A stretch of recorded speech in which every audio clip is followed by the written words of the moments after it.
All right. Are we ready to go, Steph?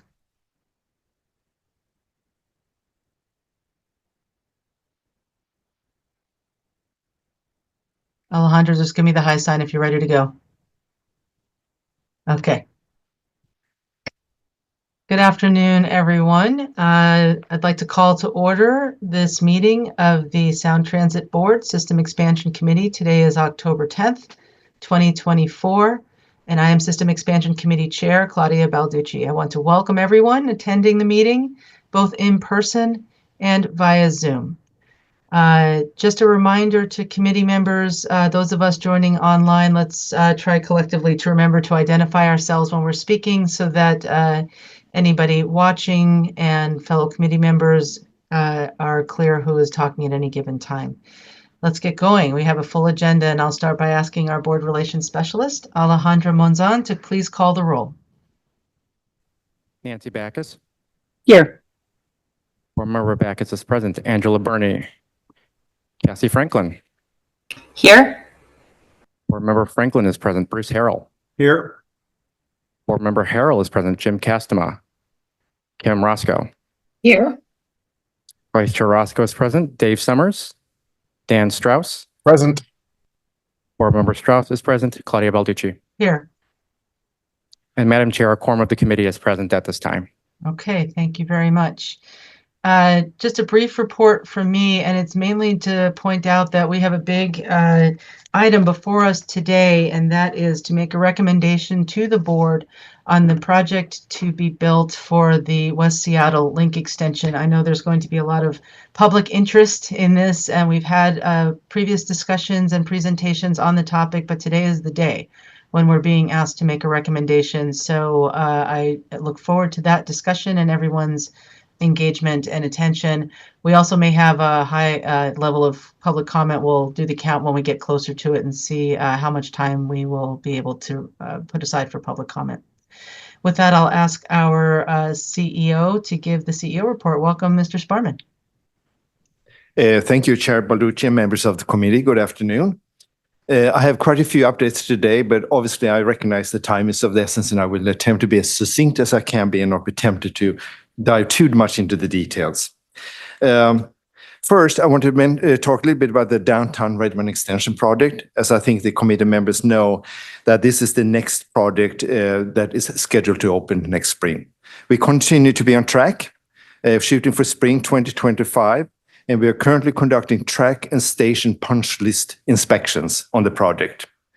The Downtown Redmond Link Extension project will be tied into the Downtown Seattle Light Rail Control Center and network later this month, which actually makes it all connect as a system.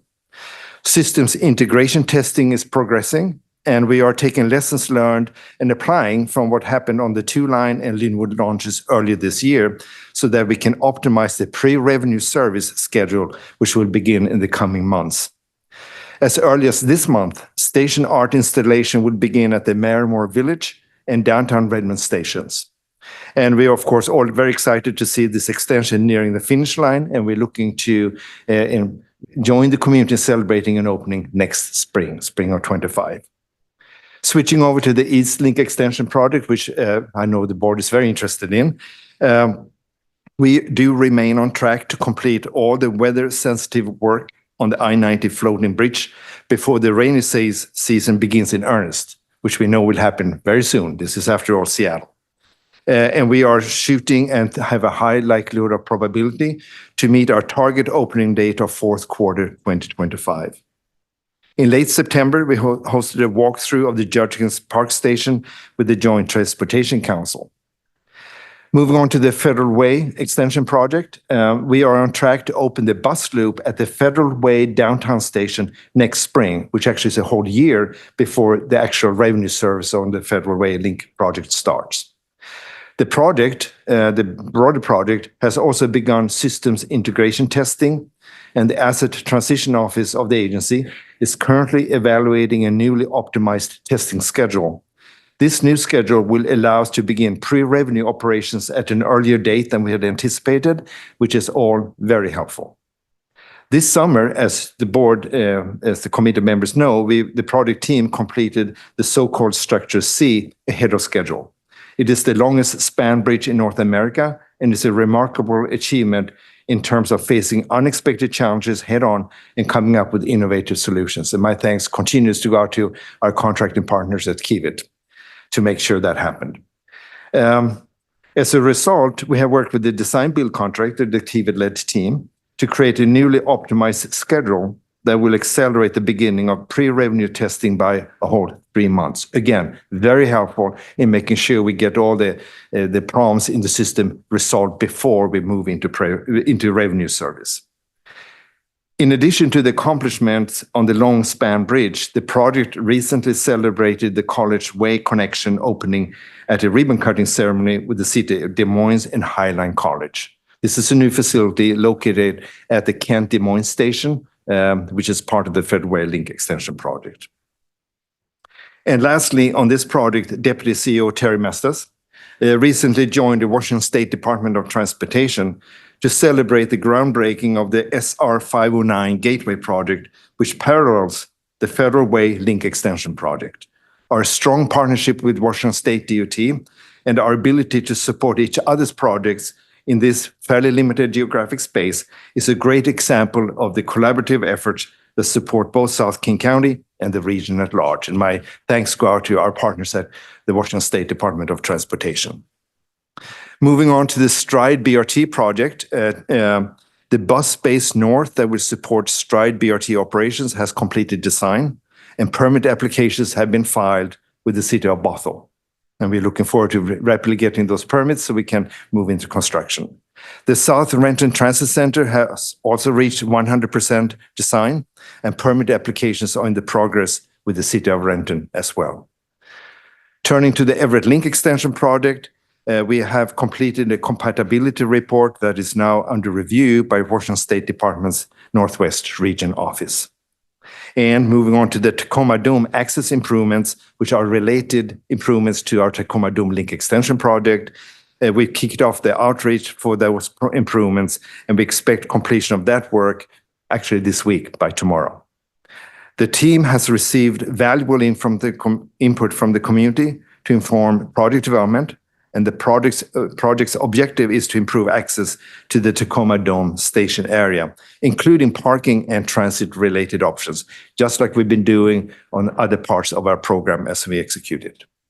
The next step for the Tacoma Dome project is to begin State Environmental Policy Act requirements for the Tacoma Dome access improvements. I want to give a quick update on the at-grade crossing safety program.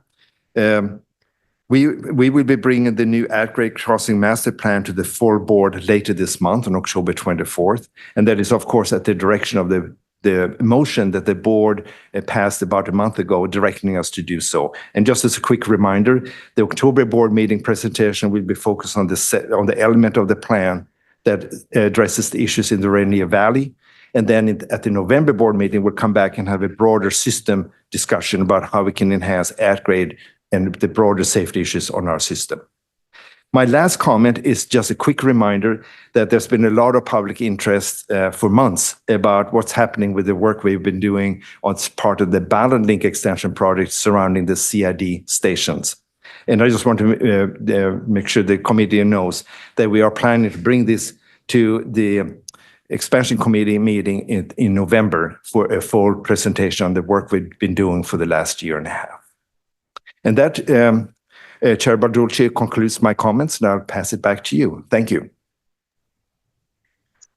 Thank you very much. That was a very wide-ranging report. And I just wanted to share, I know members get out and about, but I've had the pleasure in the last, about 10 days to visit the groundbreaking for the Auburn station parking, and to just happen in my travels to drive by the Federal Way station under construction and the Redmond downtown station under construction. And it's just something to see the geographic reach of all of the projects currently under construction that will be opening to the public soon.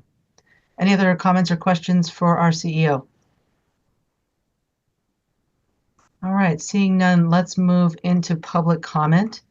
As always, the System Expansion Committee welcomes public comment as an important part of our process. Comments are received and considered by the committee in our deliberations. I'd like to ask Alejandro to share the types and numbers of comments that we received for today's meeting. Chair Balducci, we did receive written public comment, and in terms of signups, we have 9 people here in the Ruth Fisher boardroom and 9 virtually signed up. So for a total of 18 verbal public comments. Okay. I'd like to ask you to read the names and summaries of the written comments, please. From Marcia Cato and Joyce Aoyama, who submitted a form letter asking the board to select WSJ 5B as the project to be built for the West Seattle Junction. From Marilyn Kennel, Maren Costa, Pamela Adams, and an unnamed commenter asking the board to select a no-build option for the West Seattle Link extension. From Matt and Johannes Hein, supporting the no Avalon Station tunnel alternative build option. From Paul Hari, Robert McCall, Mary Hines, Mary Ellen Cunningham, Ryan Hink, Leah Hammock, Steve Zitzve, Lucy Barefoot, Gary Rifle, Chad Hembrow, Myra, and Vince Ferriols, who submitted a form letter asking the board to select the WSJ6, a no Avalon Station tunnel alternative build option along the tunnel and along with the tunnel entrance, move 500 to 700 feet east for an entrance on the east side of Southwest Avalon Way / northeast on the north side of Southwest Yancey Street for the West Seattle Link extension. From Bill Hurt, outlining reasons to terminate the 2 line at Chinatown International District and continue to operate ST Express Route 550. From Miriam Chilton and Darcel Slovak Walker with Transitional Resources, asking the board to select DEL 6B and DEL 7 for Del Ridge Station. Wilson Bailey submitted a form letter asking the board to uphold the ST3 plan by building the 4th Avenue and Midtown stations. From John Niles and Maggie Fema, asking the board to select the no-build alternative and ordering consideration of more cost-effective alternatives. From Gavin Yell and Scott Smith, supporting the West Seattle Link extension preferred alternative. And from Tanya Hurst, asking the board to select WSJ6, no Avalon Station, with Del 7 option or no build. Thank you very much. And if those comments will have been shared with the board in writing by email prior to the meeting and will be posted on the Sound Transit website following the meeting so that they can be viewed by the public. All right, we'll move into live and virtual public comment. So just the ground rules. Since we have 18, it sounds like, commenters, that will allow for the full 2 minutes within the time we have for public comment. So each commenter will have the usual 2 minutes for your comments so we can hear from everyone. All comments must be germane to the agenda items or items within the committee's purview. Speakers should not make introductory statements or derogatory remarks. Profanity or personal attacks not germane to an agenda item, statements related to a political campaign or statements for or against any candidate or ballot measure. And I just feel motivated today to say personal attacks germane to an agenda item, totally okay within our rules. All right, speakers should also not engage in any conduct that disrupts, disturbs, or otherwise impedes the orderly conduct of the meeting. And this is the one and only warning. I anticipate that we will not need to, but if the rules are violated, I will ask for the microphones to be turned off. And I do appreciate everybody's passionate commentary while adhering to the rules. So let's start with comments from people who are present in the Ruth Fisher boardroom. Our first 3 commenters are Gary Rifle, Isabel Healer, and Betty Lau.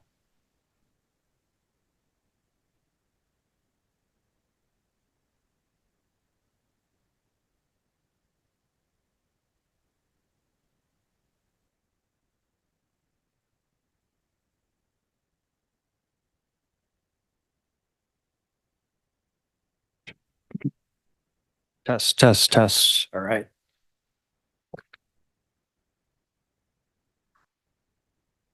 Go ahead and start. Well, one, good news. You can wipe my virtual comment. So we're down to 17, right? All right. I'm here in person because this is important. I am firmly supporting and loving light rail. I rode the light rail from the airport to the station here for the last meeting.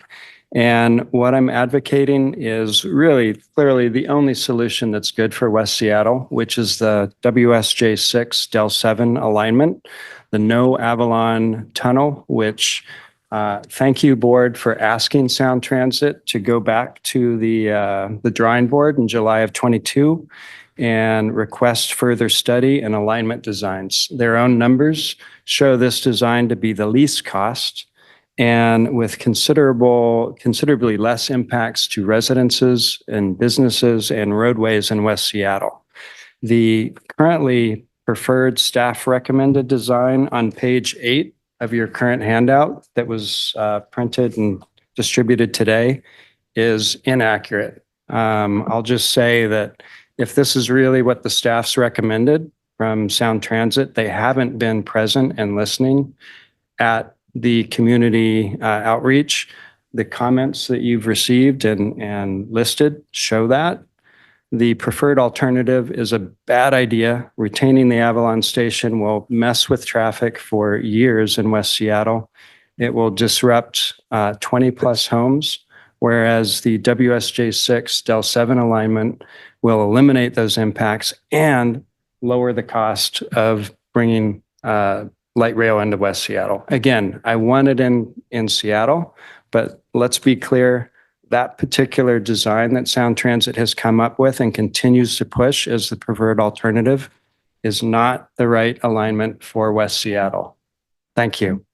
My name is Isabel Healer. I bring 2 issues to this committee today if I have time for the last one, but I'm going to begin with the West Seattle link extension, which judging by public comment at the September board meeting has a lot of vocal opponents, especially with its current locations, especially if it can ruin the livelihoods, the businesses and homes that the people have built, especially over generations. It's clear that these residents do not approve, at least a good chunk of them do not approve of West Seattle Link in its current form, and construction on the current plan would lead to a lot of outrage, protests, maybe even clog the courts up for years, trying to block the construction altogether. And I will join some of these residents in suggesting that to bring bus service as even a alternative or something rather than West Seattle Link, preferably returning of the Route 570 that was replaced with 560 in 2003. So moving on, Stride seems like a waste of money. Stride's plan is to bring fast, reliable service between Linwood, Bellevue, Barron, Renton, Bothell, and Shoreline, something that Sound Transit Express has already done.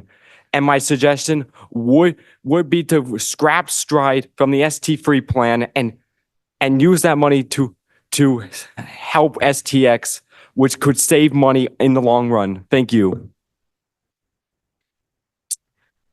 I'm Betty Lau from the Zhonghua Benevolent Association and co-founder of Transit Equity for All. It is now 22 months since the announcement of North and South alternatives in January 2023. The technical advisory group says each month of delay costs $50 million.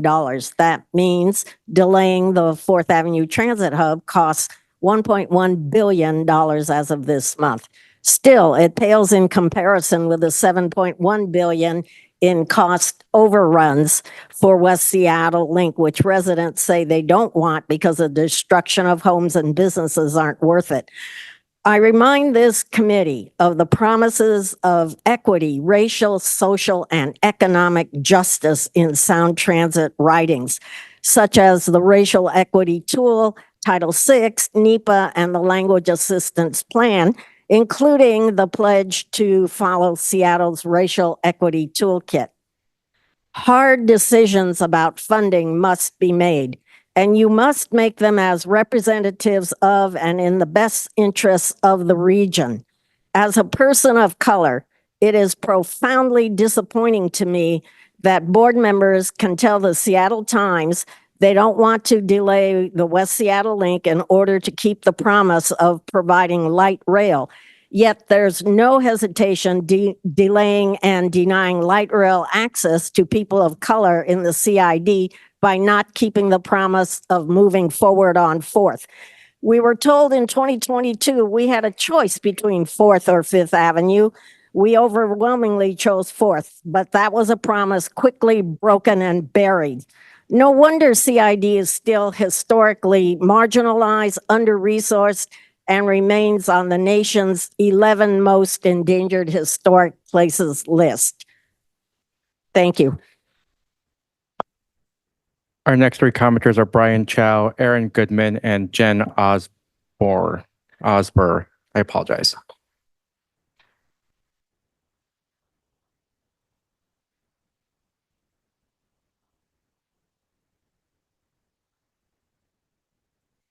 Hello from Brian Chow. People are still talking about Linwood Link, excited to have hassle-free travel at last. Wait until they hit the great missing link of the 4th Avenue Transit Hub. The Seattle Times gives the other side, the abandoned Aurora Avenue route along Highway 99 that would have cost more, but be more efficient and offer far more opportunities for housing and business growth with better pedestrian access to stations. The primary reason given for bypassing the CID with the north and south of CID options is that there's greater opportunities for housing at both sites. You can't have it both ways. Either transit-oriented development housing is a primary reason for station location, or it's not. South of CID is SoDo, where the zoning is industrial maritime. Housing is not an option. North of CID turned into housing would put future residents at risk of getting hit by cars entering and exiting I-5 and endanger their environmental health with vehicle pollution, not to mention displacing 800 plus clients in supportive housing and day services.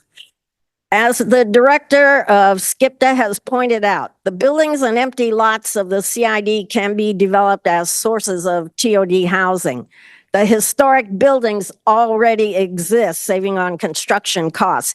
The Louisa Hotel, developed by Councilmember Tanya Wu, is a model of workforce housing. The current scheme of building north and south of CID for neighborhoods that don't exist is ridiculous. Building the 4th Avenue Transit Hub yields the most benefits and will get CID off the nation's 11 most endangered historic places list. Move forward on 4th. Thank you. Good afternoon. My name is Erin Goodman. I'm sorry, I have to ask for pause, Erin. I apologize for interrupting you. We're going to reset your time. I just need to point out we've kind of been flexible about allowing people to read other people's comments, and today it's not really a problem. But on a day, imagine if we had 100 people and several of them wanted to read comments for other people too. I think we're going to have people give their own comments going forward. I'm going to talk to staff about that and make sure we're clear about what the rules are. And Betty and Brian, you have earned it. but if it were a lot of people doing it, you could see where that would become challenging. So I apologize for interjecting. I'm going to ask staff to circle back with us about how to handle people who aren't able to attend but want to provide comment. And again, apologies for interrupting. Please start the time over, and would you go ahead? Thank you. Understood. Thank you. Thank you. Good afternoon. My name is Erin Goodman, and I'm the Executive Director for the SoDo Business Improvement Area. I'm here to urge Sound Transit to conduct a supplemental FEIS for the West Seattle Link Extension SoDo section instead of voting on the alternative to be built at this time. The BIA has been engaged with planning for the West Seattle Link extension since 2017 to ensure that SoDo business and property owners are informed about projects that are being planned for our district, and conversely to ensure that agencies and decision makers are informed about how SoDo and its unique ecosystem of industrial businesses operates when they are planning. However, this recently released final EIS does not provide the information necessary for us to fulfill our role, and additional information is needed before decisions can be made. Some key issues include newly introduced project elements such as the redirection and construction of a temporary station that wasn't included in the DIS, and affected property owners had no opportunity to comment. No definition or description of mitigation planning and impacts such as those associated with the 230 kV power lines or the 4th Avenue South redesign. And in many cases, the FEIS contains contradictory and even incorrect statements. A supplemental FEIS is needed to accurately understand these impacts and plan for appropriate mitigation. Let me be clear, without additional study and refinement, the current plan will do irreparable harm to Seattle's thriving industrial sector, tens of thousands of jobs, and the regional economy. I will be following up with a formal letter to the board in the coming week, outlining the specific inadequacies and their potential impacts, and urge you all to consider these issues carefully before making a decision. Thank you.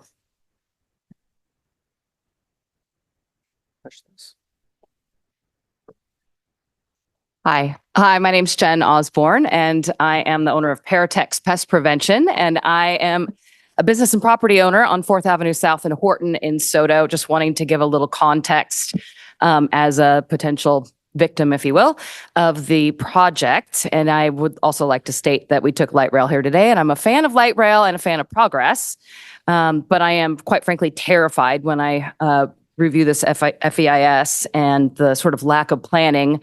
Our family I'm a third generation legacy business and property owner in SoDo that we provide commercial and residential pest control to Washington State, as well as fumigation for import-export commodities, the only one servicing Port of Seattle, certified by the Washington Department of Agriculture.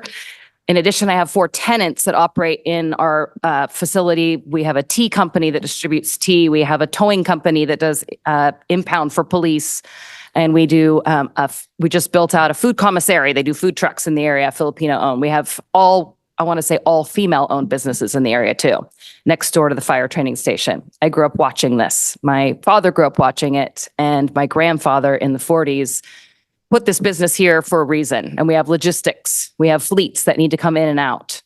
I'm terrified when I think of the sort of almost flyby territory that SoDo will become, and the extinguishing of the economic development in the area when we have this station that's going possibly right through our property. And where will we go? Now, I know there's a lot of work to be done, and I know there's a lot more review to be done, but I just want to urge a little bit more thorough examination of the mitigation so that some of these effects can kind of be mitigated, and those of us who rely on this area have a little bit more information. So thank you for listening, and I know that I am just one of many people that this is affecting. So. Our next 3 public commenters are Paul Hari, Brandon Denplatter, and Kirk Hovenkott. And I apologize if I mispronounced any of those.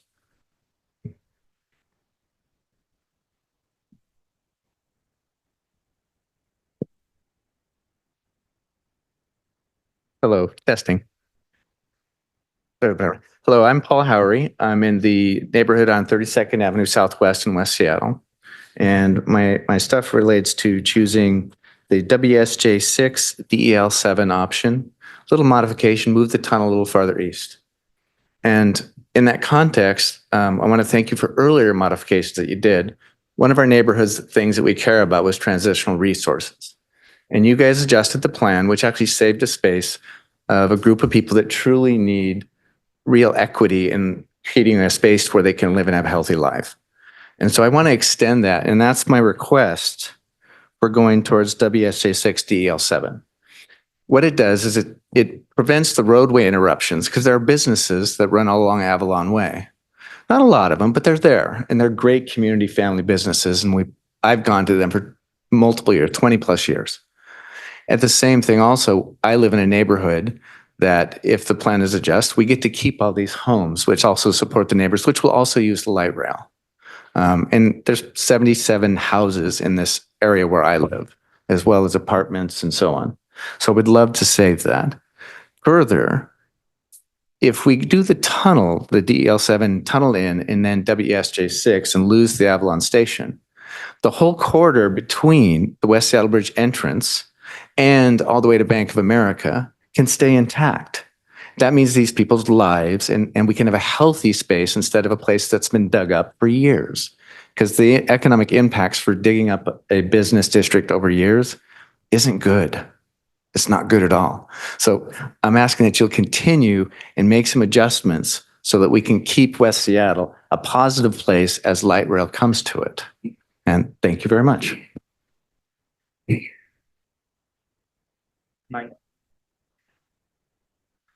My name is Brandon Derbletter, and I'm here to join my voice with Transit Equity for All in support of a light rail station on 4th Avenue in Chinatown International District. A 4th Avenue station will greatly benefit local benefits as well as commuters and other travelers who need to transfer lines or take an Amtrak or Sounder train. It will also be a great way to activate Union Station as well as restaurants and businesses in CID. Without this station, southbound riders will have to walk several minutes between the north or south alternative stations, or transfer at Westlake Station and transfer again at the current CID station in order to ride Amtrak or Sounder.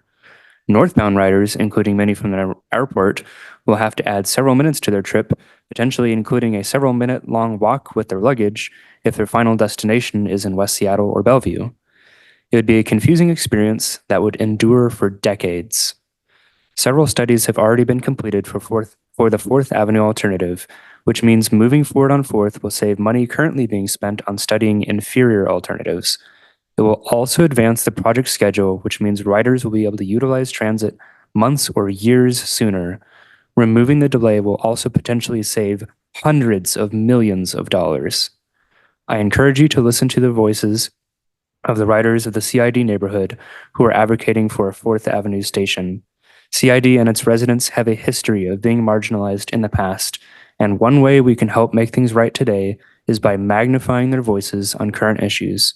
Moving forward with a station on 4th Avenue will leave a legacy of intuitive and convenient transit and deliver it to the riders sooner and more affordably than the current plan. Thank you.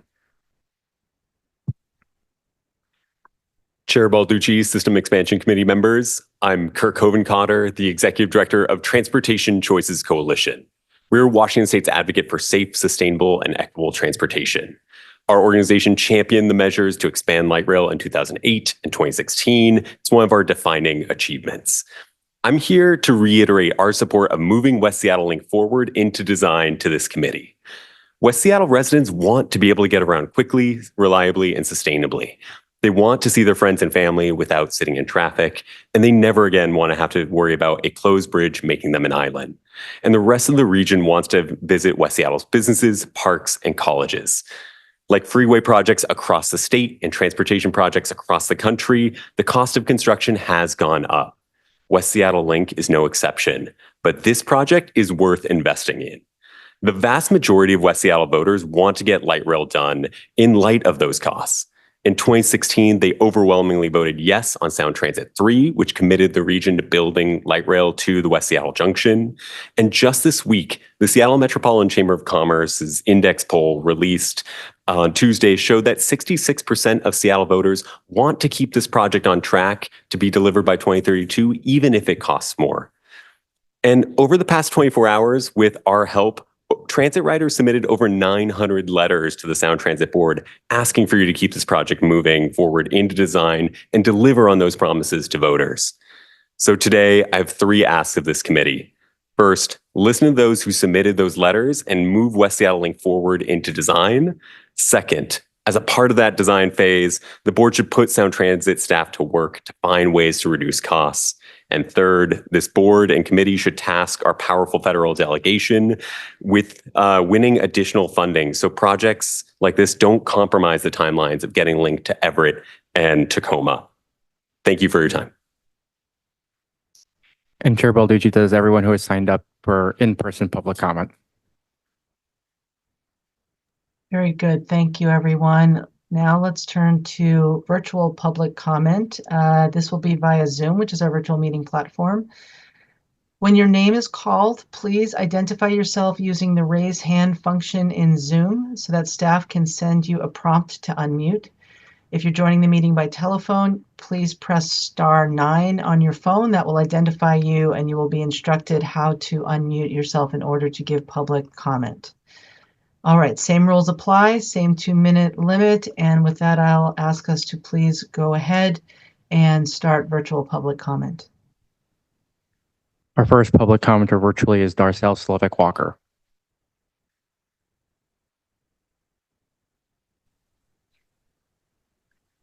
Thank you for the Please go ahead. opportunity. Thank you for the opportunity to comment. My name is Darcel Slovak Walker, and I'm the CEO of Transitional Resources, a behavioral health agency and permanent supportive housing provider on Avalon Way. I want to begin by expressing my sincere thanks to the board and staff of Sound Transit for identifying alternative routes in our area that preserve Transitional Resources services and affordable housing. The preferred route, Del 6B, spares our buildings and our programming. While we are extremely grateful for this, I feel compelled to ask that the board consider adopting the no Avalon Station option with the Del 7 tunnel entrance at Southwest Yancey on the north side and Southwest Avalon Way to the east. This option is less expensive, reduces the amount and height of track that is above ground, displaces fewer businesses and residences, and limits access issues that would be caused by road work on Southwest Avalon Way. Emergency services are needed at our buildings at any time of the day or night, and ongoing road work is challenging for our staff to navigate. In addition, this option keeps our neighborhood intact. Transitional Resources residents are an accepted and welcome part of this community.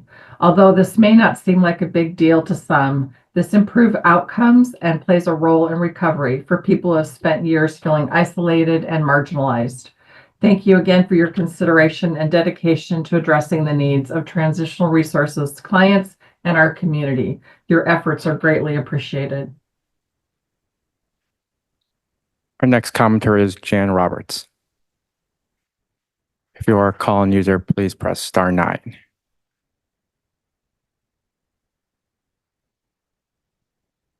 We are not seeing Jan Roberts in the audience or a telephone showing that they are attempting to unmute. So we will move to Stephen Fessler.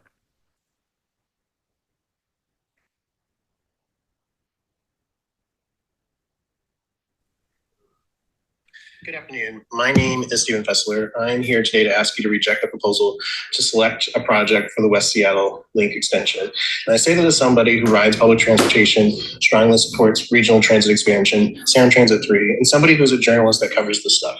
Unfortunately, the project that we're being asked to build here is the wrong version of the West Seattle Link extension. It's a gold-plated version. It's the most expensive option on the table, and it is an option that we should not be exercising. I recognize that there's a lot of opposition to this project entirely, and I'm not telling you to never do this project. But the option that we're looking at is seeing costs rise so rapidly, well beyond inflation. It has everything to do with the choices that this board has made over time to keep heaping more costs onto the project. You know, the technical advisory group that this board commissioned is right that you need to be making decisions quickly, but you need to be making the correct decisions too. And that's not happening. And this motion today is not the correct decision. There are better ways to do this project. We can do it as an elevated alignment. We can do it cheaper than what consultants and staff have proposed by limiting its bounds with industry. But you know, when we're seeing costs for the ST3 program rise many times, even controlling for inflation to what voters approved in 2016, the only way that we can deal with that is by delaying projects if we don't modify them. I know there's wishful thinking that, oh, if we just do a different bidding process, we'll save some money. Oh, if we do some value engineering here and there, we'll save some money. And you probably will, but you're not going to end up reducing the cost of these projects by half or within their budgets. It's just not reality. And unfortunately, West Seattle is the canary in the coal mine because we know that not only has the project risen to astronomical levels, about 3 times the cost per rider of Ballard Link, and the Ballard Link extension itself going to $20 billion, up from 11 billion something. We are really out of bounds of being able to afford the most gold-plated options with ST3. And my big fear is if we continue down this road of always selecting the most expensive project design alternatives for every single project there is, because that's the politically expedient thing to do, we will never, ever be able to afford ST3, and we will never complete it. Vote no today, and let's get the design of this project right so that we can get ST3 done.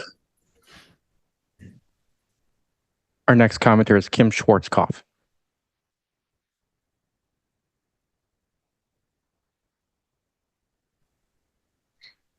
Hey there. My name's Kim Schwarzkopf. I've lived in West Seattle for 30 years. I'm trying to rewrite my notes here because just listening, just getting a lot of feelings coming up. Just been trying to engage with Sound Transit for the past few years and really not getting anywhere. So it's frustrating for me, and to hear all these comments. Okay, so for decades, we've been told that light rail is the best solution, but I've since learned that it's not always the best solution, especially for West Seattle. I voted for ST3 in 2016, but I would change my vote if I could. I feel like we were really scammed in the biggest of ways.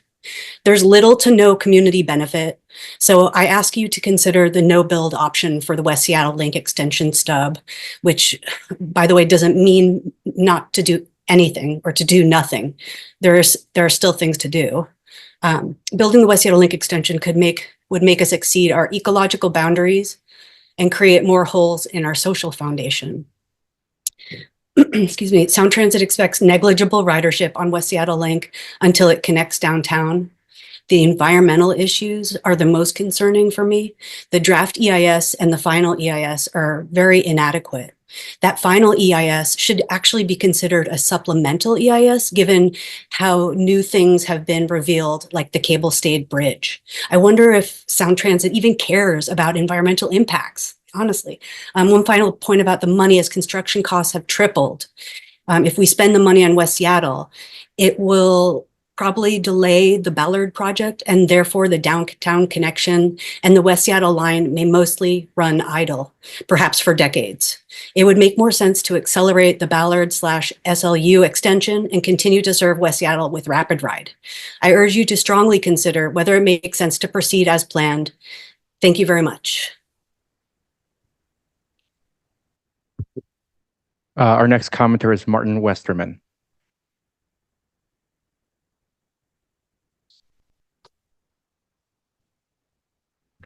Martin Westerman, if you are joining by phone, please press *9 so we can identify you.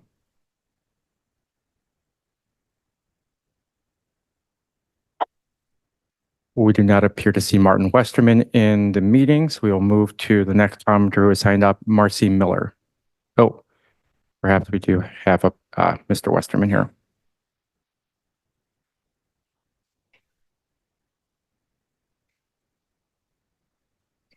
Hooray. Hi, everybody. Sorry I can't be there today. I'm reminding the committee, and thank you for the opportunity to speak. I'm reminding the committee, your constituents voted in 2016 to improve bus transit and study light rail. Instead, with the FEIS study that basically says, do not build the West Seattle Link extension, you're about to recommend building it anyway for $7 billion. This is despite you knowing that the day it opens, you will have spent at least $250,000 taxpayer dollars per rider to get each passenger on that train. Adding capital costs, interest payments, operations, and maintenance costs, the price tag for WSLE will never drop below $600 per rider. And you also know that King County Metro Transit will cancel a bus route if it costs more than $10 per rider. Your FEIS also states that this rail stub would not reduce traffic congestion or carry more passengers in 20 years than buses carry today. It will set back economic development and equity progress by about 10 years. And because its carbon footprint won't get mitigated until the end of this century, Sound Transit is helping prevent Seattle and King County from reaching their goals for tree canopy coverage and carbon neutrality by 2050. But we know this board is not looking at impacts or improving transit. It is looking at the money. Today and last week, we've heard Transportation Choices Coalition tell us that money grows on trees. It grows on trees in our congressional delegations offices in Washington, D.C., and it grows on tax-paying trees in every household in the 5,900 square miles of Snohomish, King, and Pierce counties. Does this committee really believe money grows on trees? Let's also recall that ST3 voters approved a plan to improve transit and study light rail. Now that the study is complete, it's clear that light rail won't work for West Seattle. So voters approved an escape clause for you from unaffordable, unbuildable, and infeasible projects. It's called Section 2, and you've already exercised it several times in ST2 and ST3. What else could you spend $7 billion on that would actually improve regional transit? We're trying to understand how we'll be getting worse transit because of what looks like 15 voting members of this board, representing about 4 million people spread across nearly 5,900 square miles of 3 counties, letting themselves get pushed around by 3 board members from Seattle. How about that? Thank you very much. We are now calling on Marcy Miller.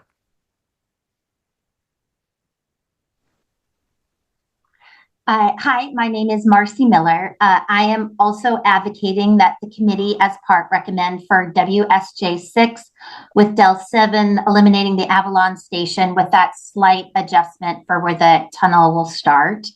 I know there's lots for this board to consider, this committee to consider, and there's some give and takes. I'll also say that no one wants this decision to be made faster, than my family.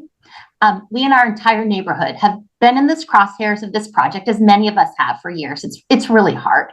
So I can understand the reason for not wanting to make any adjustments at this point, but you all have done the right things up until now of asking for the adjustments. We moved the initial preferred alternative to what we have.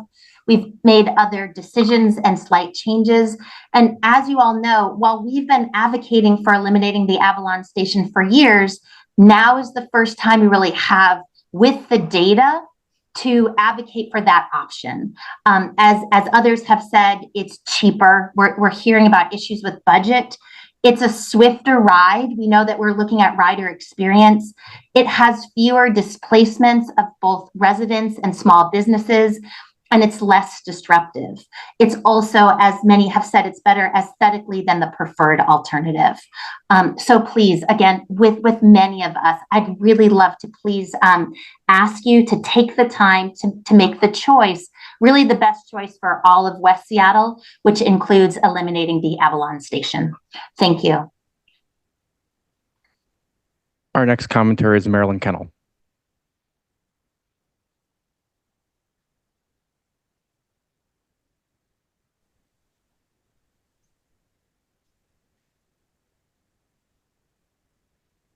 Hello? Please go ahead. Oh. The 4-mile West Seattle light rail cost estimate is now over $7 billion. That's if we started building it today, which we won't. It'll probably be around $10 billion or more. Under Section 2 of the ST3 package, the board must consider projects that are unaffordable. And at $1.5 billion per mile, this project is unaffordable. So we are calling on the board to recommend a no-build solution. The final EIS acknowledges that light rail construction will do irreparable damage to West Seattle's environment and community. The no-build option could preclude this devastation. West Seattle is close to being a 15-minute city. Almost everything we need is within a 15-minute walk, bus ride, bike ride, or short car trip. That will be gone. 13 food sources for West Seattle are going to be eliminated by this route. It will create a food desert from Delridge to the junction. We are for mass transit, and we are against going ahead with West Seattle Light Rail. No build does not mean build nothing. It means do not build a project that has more negative impacts than benefits. For $7 billion, we could buy 3,000 brand new electric buses. They're about $1 million a piece. 3,000 $1 million buses, and you would still have $4 billion left over for the rest of the region's needs.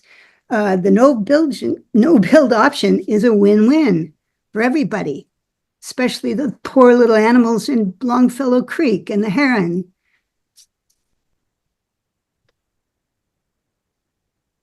And our final commenter is Judith Stevenson.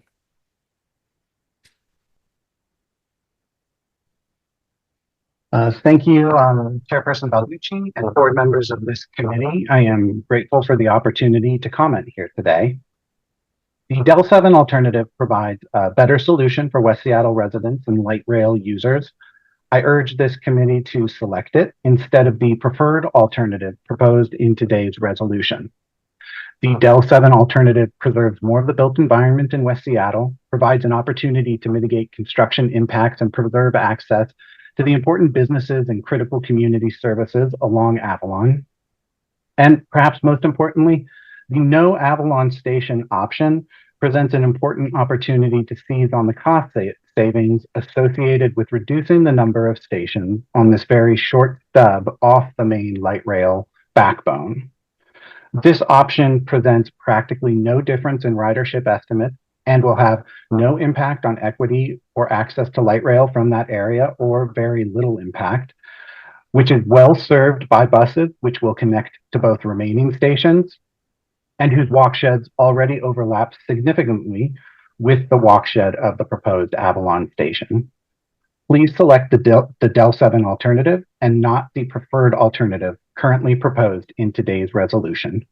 And I just want to say thank you to this committee and to the rest of the Sound Transit Board and all of the Sound Transit staff who are dedicated to improving public transit in our region. Thank you. And Chair Balducci, does everyone who has signed up for public comment today? All right. Thank you so much to everybody who took the time to come to the boardroom or to call in today to share your thoughts with the committee. We appreciate your time and your thoughtfulness. We have 9 business items on our agenda today. 1 is for committee final action. 8 are for recommendation to the board. So let us dive right in with the item 6A, minutes of the last System Expansion Committee meeting on September 12th. Is there a motion to approve the minutes? Madam Chair, this is Board Member Backus. I move to approve the minutes of the September 12th, 2024 System Expansion Committee. Thank you, Board Member Backus. Is there a second? This is Roscoe. I'll second. Thank you. It's been moved and seconded. Any comments, questions, or changes on the minutes? Hearing none, all those in favor of approving, please signify by saying aye. Aye. Any opposed, please say nay. The minutes are approved. Moving on to item 6B, we have a resolution selecting the route, profile, and stations to be built for the West Seattle Link extension. And I'd like to call on Terry Mestis, our Deputy CEO for Capital Delivery, to kick off the presentation and then introduce subsequent presenters. Welcome, and please go ahead. Good afternoon, and thank you, Madam Chair and members of the committee. I'm going to be presenting today with Brian McCartan, who was previously Sound Transit CFO. He's come on board to help Sound Transit. In addition, Jason Hampton is here to present, and he's been working on the planning effort for the last 5 years. We do have 2 presentations today. The first one is the one that you see before you. It's on the work plan. And then we have a second presentation that'll take you through information that will support consideration of the record of decision and also information on the 106 programmatic agreement. So with that, let's start with the work plan. If we could go to the next slide, please. So today we're sharing the work that we've done so far in response to the motion on a work plan that occurred on September the 26th, about 2 weeks ago. And we'll go through that, the motion, and then the framework for the work plan, and then answer any questions or comments. Let's go to the next slide, please. So here is a summary of some of the language from the motion to develop a work plan on programmatic, financial, and project level opportunities. That includes a timeline and a schedule for when they're going to be implemented and the potential benefits, not only for West Seattle, but across the entire portfolio and unique projects. The first step in developing the work plan was to establish a framework by which we're going to systematically capture all the opportunities, implement and track them, as well as apply the measure of time. Let's go to the next slide, please. The next few slides are exactly on that framework. These slides cover the framework holistically, not only for West Seattle, but again, across the entire program. And it consists of 3 parts, making sure that we have the team. This is the right expertise and also clear accountability. The next one is on tasks, making sure that the actions and the opportunities are very clear and that we have the clear goals that we're trying to achieve across the board. And then the timeline is where we'll track the implementation over time, over a set schedule, and be able to report on all of this. I will be showing a slide later on how we're going to report and capture all this data. And let's go to the next slide, please. I'm going to show some information on each one of these. So the team for the work plan consists of a lot of different stakeholders. Starting from the bottom, there are a lot of partners that are needed in order to implement many of the opportunities. This includes our federal partners, our counties, cities, certainly our industry partners to bring these opportunities to fruition. We also have our Sound Transit team, our project team, but also finance, working together to identify and implement these measures and opportunities, and then also track our progress, not only through the new tool that I'm going to be presenting, but through key performance indicators.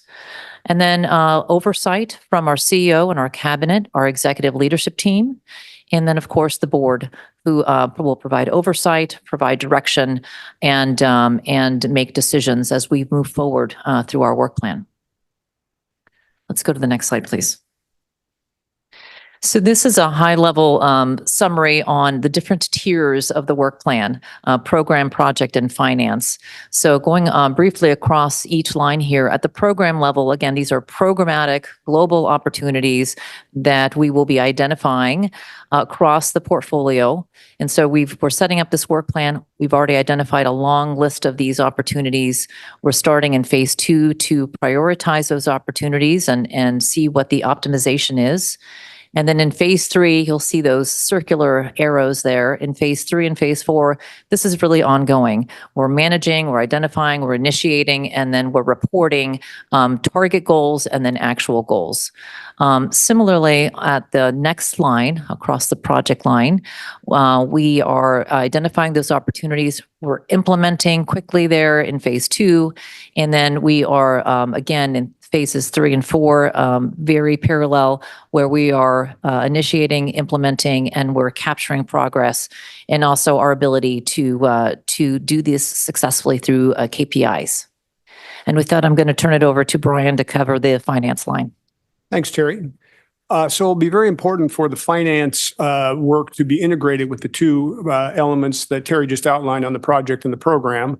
And just working through the diagram from left to right here, we are already launching a mobilizing phase, and this phase 1, where we're pulling our banking team back in to do some work, as well as some new financial advisors. So that work's well underway. Phase 2 will be starting to engage with the board and present you some information about what are the various financial tools, options, how much dollars can you generate over what period, what risks come with deploying those tools. So those two boxes we finance can proceed pretty independently on. And again, the work is well underway. As we get into phase 3 and 4, as Terry outlined, it gets much more iterative.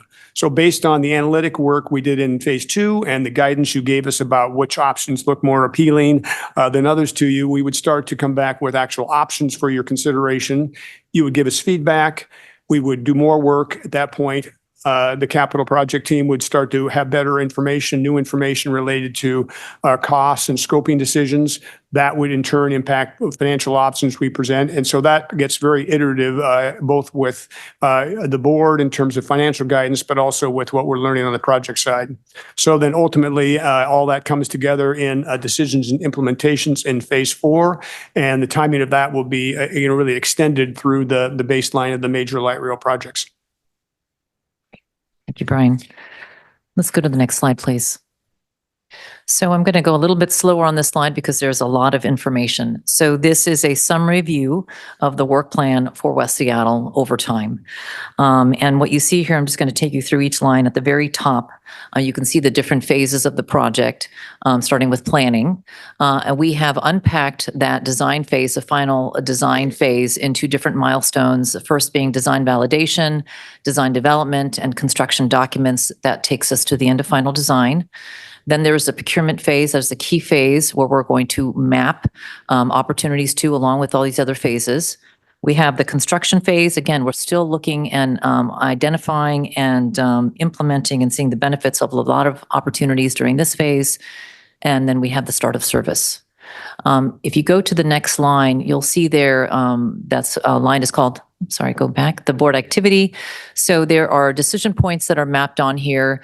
Again, this is a summary at a very high level. So there's decision points and there's also reporting points. And you can see the legend there at the upper right-hand corner of the slide indicating which symbols are for which point of activity. If you go down to the next line, that is all the activities that take place at a high level during each one of these phases. There's a tremendous amount of work that occurs, and that also occurs during this next vital design phase. If you look at planning, you can see that there's a symbol for board decision. This will allow us to move forward into the design phase from planning, and it'll also allow us as a next step to enter into a design contract where we bring on our experts to help us get through all of the validation of the design, go through our concept of operations, and also to leverage an array of opportunities as we move forward into each of the different phases. I'll go through some of the opportunities, or I apologize, the outcomes here at the bottom of each. So after the design validation phase and during different points, the first one you can see there is the design team is onboarded. That's critical. That allows us to bring forward all the right expertise that's needed to actualize the opportunities and to conduct all the activities that are listed here. And we are also looking at an initial opportunity for savings with indirect costs. So that's one of the items that we've talked about previously, that there has been a need for alignment of professional services costs to our efforts. So we're seeing that as an initial opportunity that is very achievable. We're going to continue to identify those high opportunities. These are high likelihood and high benefit type of opportunities that we're going to continue to explore, unpack, and begin to implement. And then we're going to come back to the board with more information and progress on the work plan, as well as decision points. As we go through into design development, again, at that point in time, we are continually bringing on the right experts. So this would be a point where we would bring on a contractor, providing that lens of construction efficiency and brings another lens to how we're actually going to implement the work. A lot of savings there. We believe that this is another point where we'll have some savings, aligning that pre-construction effort by our contract to the scope of this effort. Again, coming back to the board for approval to bring on the contractor for pre-con services. And then as we move forward during the construction document phase, we're in a high level of maturity of the project. At that point in time, we would look to baseline. We'll have a lot of information on the project and detail. We'll have implemented all of the BE opportunities identified at this point in time. And we would go forward and come back to the board and baseline the project and look forward to move into the procurement phase, where we would get pricing from the contractor, and that would be the larger investment that would be requested to move forward into that construction period. Let's go to, let me just say one more point here. As all of these activities have a number of opportunities attached to them, much too long to include in this slide. All of those opportunities are categorized, again, by high, medium, low, by target value and benefit. Also, they're mapped to each one of these phases, and they are prioritized.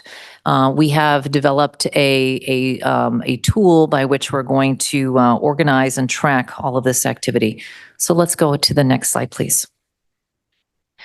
So this slide shows you some snapshots out of a tool that we have developed. We are calling it the Opportunity Register. Each opportunity will have a unique identifier. It'll also have a responsible party assigned to it. It's going to have a time as far as when it's implemented and when we look to achieve the benefit, so we know when that's going to occur. It's also ranked by priority, so we know where to focus our efforts first. We want to go for those high impact, high benefit, and high likelihood opportunities first.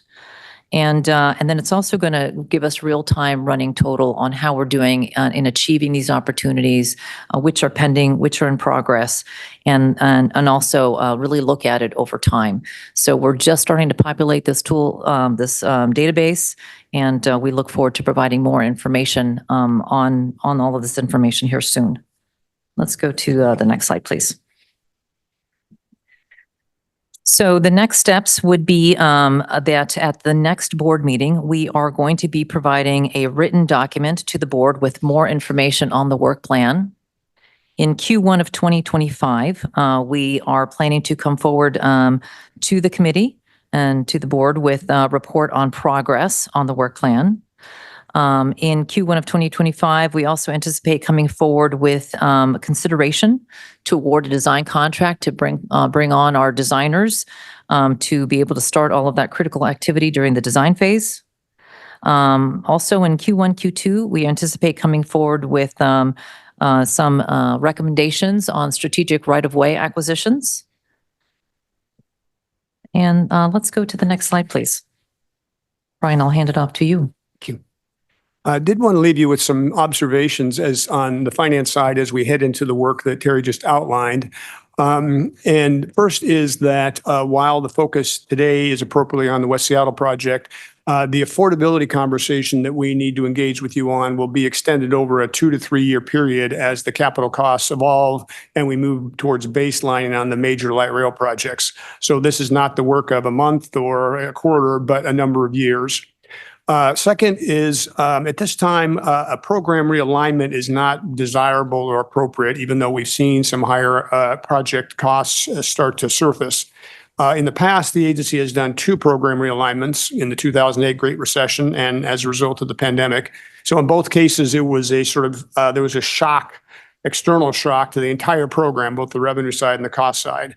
And so it was appropriate for the board to then take a pause and kind of assess the program in its totality.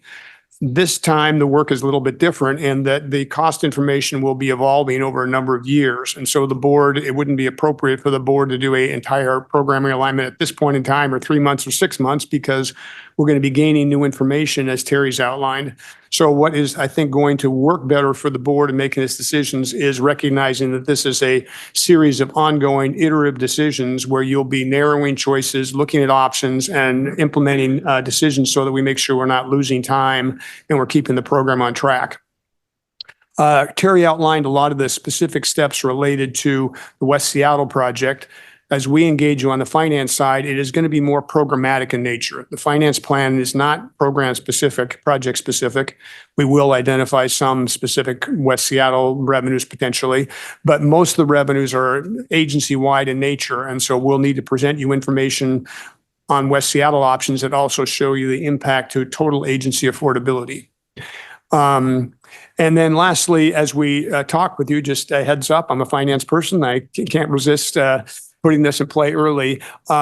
We'll make sure we're giving you good information about the risks over time. We're engaged in a challenging program and there will be risk remaining all the way through construction. And so we'll, on the finance side, I'll be transparent. We'll be advocating for making sure we're retaining some financial capacity to deal with future risks while still doing the best we can to implement your priorities on executing the projects on schedule. So I hope those are useful kind of overall observations about the work ahead and finance plan. I'll turn it back to Terry. Okay, thank you, Brian. Let's go to the next slide, please. And with that, that concludes our presentation, and we're happy to take any questions you may have. I want to call on Board Member Franklin to start. Go ahead. Hi, we had a robust conversation about the financial implications of this. I guess one question that hasn't come up yet is around the operational necessity of this right now.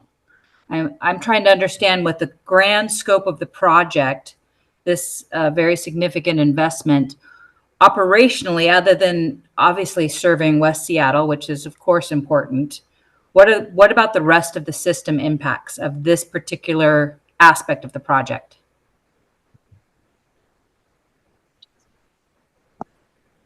With respect to the West Seattle Link extension, Yes. the West Seattle Link extension it is a 4.1 mile extension from Alaska Junction in West Seattle to Soto. Yeah. But when the system's built out, it will provide regional connections between Everett and the people in West Seattle. It'll provide connections between the 3 line, which is the West Seattle Link extension, and it'll be the future line to Everett, and the 1 line, which will travel from Ballard to Tacoma, and also connect people to the system, to the 2 line, to the east side, and eventually to Issaquah and Kirkland. Mm-hmm. And so I guess just to the point of, we had so many public commenters leading up to this today that said, you know, what would happen if we didn't build this out? And I know I'm sorry to bring that up to all of my board members that serve this part of our community, but I want to know, as somebody who's you know, looking at the entire system, not just my portion, the Everett Link extension, what happens to the rest of the system if we were not to move forward with this $7 billion investment today? Can I jump in here for a second? My understanding is that there is a presentation to come on the specifics around the West Seattle Link extension project to be built. What we just went over was the presentation about the work plan that the board directed at the last board meeting around how we're going to go forward to identify ways way up cost savings and ways to address the challenges. But I'm just checking, because when we had our planning meeting, I thought there was going to be a presentation on the selection of the project to be built, and that's this item, but I don't. When is that happening, please? Thank you, Chair Balducci. We do have another presentation that will immediately follow on the details on the project. This presentation Then I'll was. hold my question for that. I guess that's my question. Yeah, It wasn't after that presentation. It's a perfectly relevant question before we take action, absolutely. But I think it might be informed somewhat by the next presentation. So thank you for that. Can we go back to slide 2 of the presentation you just gave, which is the direction from the board? In listening to and staring at the details of this presentation, what I am seeing is a very detailed and thorough explanation of all the steps we're going to take with regard to delivering on the West Seattle Link Extension project, with a focus on some of the challenges and steps along the way when those challenges will have an opportunity to embrace them and try to do something about them, right? But I have to say, the whole thing read to me a little bit like, this is how we do a project. Like, you could use this to talk about any project. Can you point out where, and I really do want to put the slide back up, please. The slide number 2. If somebody would do that. I'm seeing Mayor Franklin. Okay, now I'm seeing the boardroom.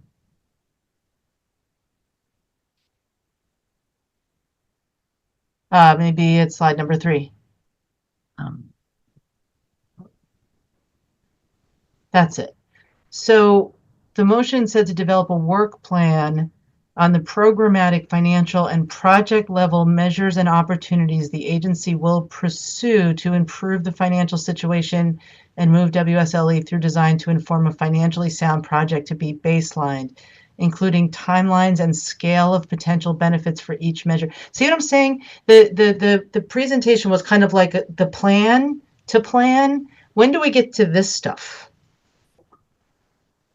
Yes, thank you, Chair. This is the framework for the plan so that we can demonstrate how we're going to implement the plan systematically and how we're going to capture the data. We plan to come back to the board in early Q1 with a report with more detail and the contents of this work plan for the project and also across the program. And on the finance side, Q1, we're planning to return to you with some, start to have some specific options with some ranges attached to them in terms of financial value. Okay, I guess I'm not 100% sure how we get from here to Q1. Like what you talked about was more like it was almost like a description of how we implement West Seattle Link Extension. Like here are all the decisions we have to make and all the things we have to do, and I'm not sure that that presentation will look any different for any project, whether it was financially challenged or not. So and I've seen it a few times now. So like I've had a chance to think about it and take it on board, and I guess I'm just not yet fully understanding how we get from this request to a presentation in Q1 a few months from now and make sure that expectations aren't here and delivery is over here. I want to keep us together, and I'm not yet seeing how we do that. So it's going to require some follow-up before we get too far down the road, in my view. Chair Balducci, CEO Sparman, if I may. And I'm Please. not sure I'm going to be helpful here, but I will give it a shot. And I just want to emphasize what Deputy CEO Mestas mentioned and Brian's comments as well, that what we really presented today was a framework. Candidly, we received the board directive 2 weeks ago. So this is very much a work in progress. And I think we're taking your input into as feedback in making sure how are we providing, when we come back in first quarter with real meaningful data, how to make sure that actually applies both at the product level and especially at the program level. And I think that's a distinction that I think you're calling out, and which I find helpful. So again, I just want to emphasize the point that what you saw today is really a high-level framework for how we think about tackling the work that we need to do between now and the first quarter of 25. Not sure if that was a helpful comment, but just trying to add that I just want to say dimension. very, very clearly that I am talking about the project level, not the program level. And there's nothing in what I saw here that tells me what the framework is to do what is on that slide number 3. It showed me what a framework is to deliver a project. So I need to have more conversation with you all, because I'm not understanding how we get from here to where we need to be yet. Yeah. We're happy to continue that conversation. And one more quick comment. So obviously, it's for us, it's easy to use West Seattle as an example at the project level, but you really should think about this as a framework for how we would approach other projects as well, because we want to establish the tools that allow us to do this work on a continuous basis. Okay. It's possible that you all, as project delivery experts, are speaking a language that I, as a board member and a non-expert, do not speak, and we need to figure out how to communicate with each other. Yeah, I saw some smiles there, so perhaps that's you're either laughing at me or with me, and I'm going to go with me. Thank you. All right, that's a smile. That's a smile of agreement from the CEO. Okay. All right. So let's move on into the next part of the presentation, please. Thank you, Jason. Go ahead and take it away. Thank you. Madam Chair, members of the board, as the presentation pulls up. Thank you. Next slide, please. Okay, so we're here today for two reasons in this presentation. To seek a recommendation to the board to select the project to be built for the West Seattle Link Extension, and also to seek recommendation to the board to authorize the CEO to execute a Section 106 programmatic agreement and amendments. I have details on both in this presentation. Next slide, please. So this is a lot of information that we shared at the executive committee and the full board meeting last month. The information here shows key milestones through the planning phase of the project. Today, we are here for the SEC, the System Expansion Committee, to consider recommendation of the project to be built and a recommendation to the full board on October 24th. Next slide, please. Oh, sorry, one more. So this slide shows the final EIS project timeline. Shown in green is the planning phase of the project, started back in 2017. We're currently nearing the end of the planning phase, which would be followed by the design and construction phase, shown in orange and red here, or yellow and orange, sorry. Next slide, please. So the West Seattle Link Extension was included in the Sound Transit 3 voter-approved plan.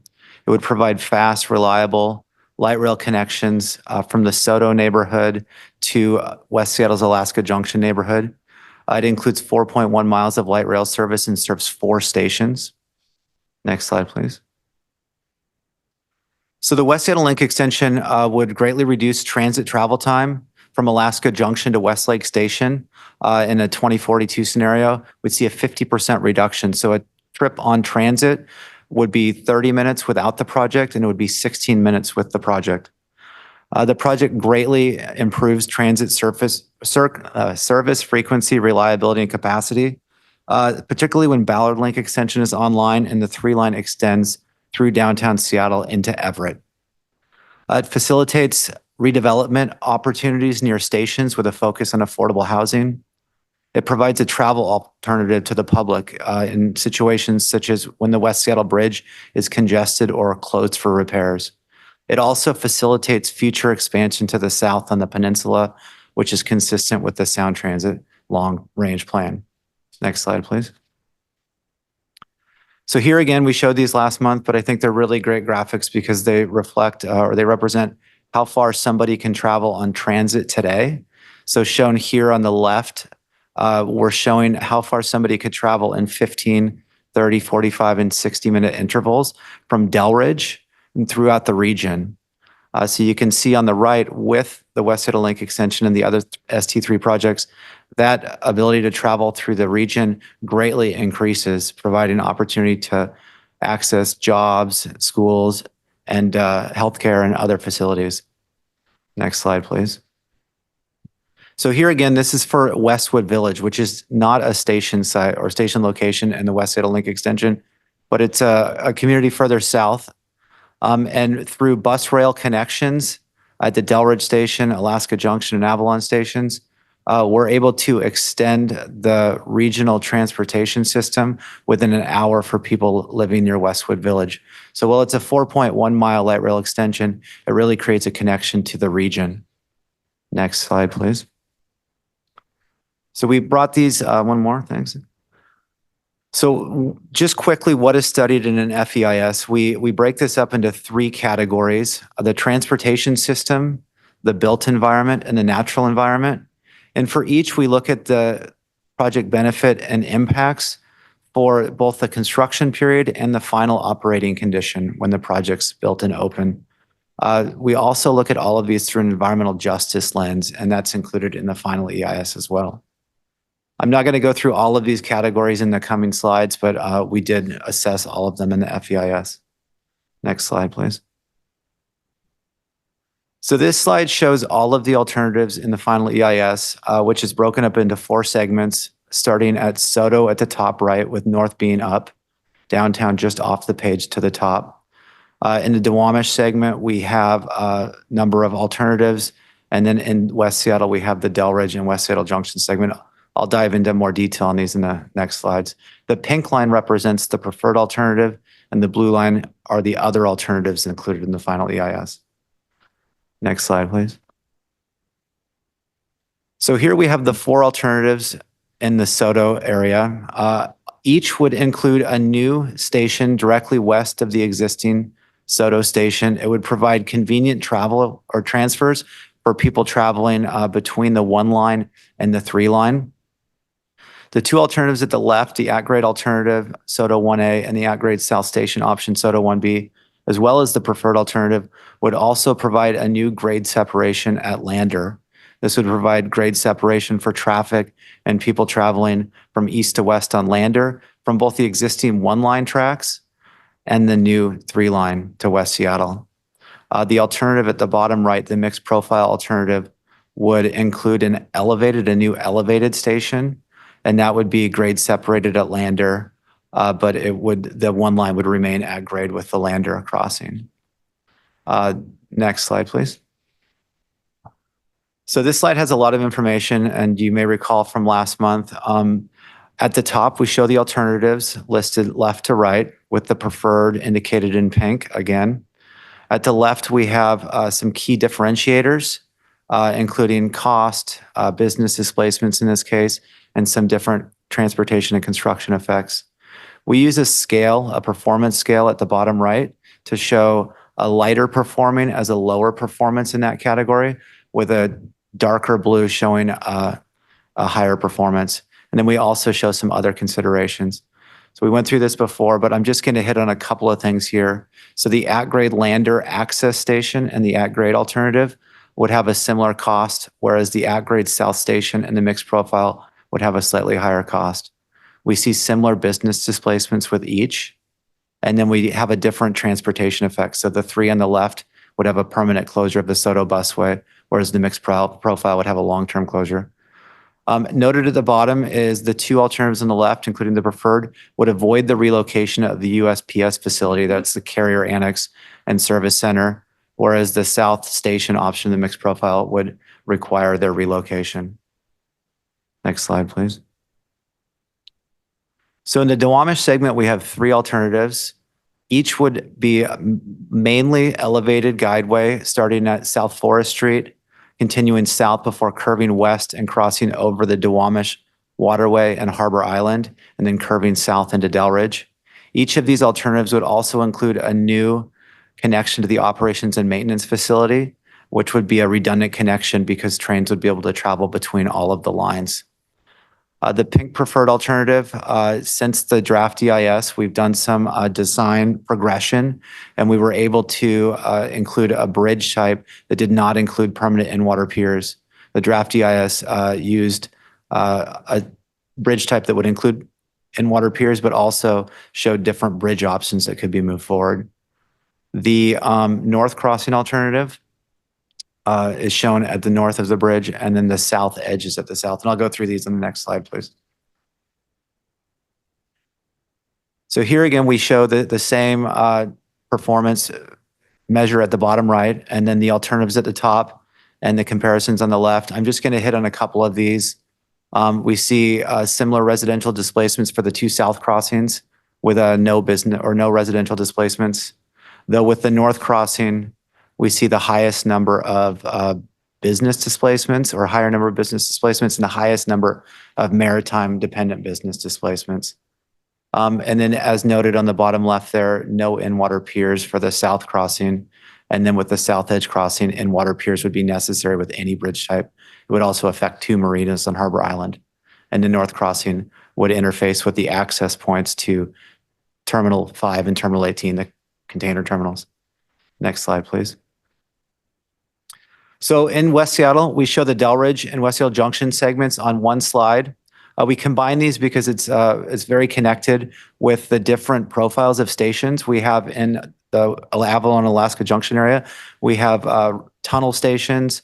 We have retained cut, which are shallower tunnel stations, and then elevated stations. And depending on what those station profiles are, it really has a big difference in what the alignment and guideway height looks like in Delridge. With the Delridge station here, the preferred alternative, you can see it shifted a little bit further south than the other blue rectangle there. And this was in response to board direction to improve transit integration between bus and rail at the station, and also to minimize impacts on social service providers, specifically transitional resources, a little bit further to the west. It also provides a station entrance closer to California in the junction, which gets a little closer to the business core there. Next slide, please. So here we have, there's a lot of alternatives, and I actually have 2 slides for these segments. I'll just point out quickly the medium tunnel 41st West entrance and the Andover Street Station lower height have the lowest number of residential displacements for the West Seattle options that have all 3 stations. That and the medium tunnel 41st and Andover Street Station height would have no park impacts. The preferred would have higher business displacements. Next slide, please. So the other alternatives are listed here left to right. The first 4 were also included in the draft EIS, and the one on the far right is the no Avalon station, which connects to the Andover Street Station lower height in Delridge.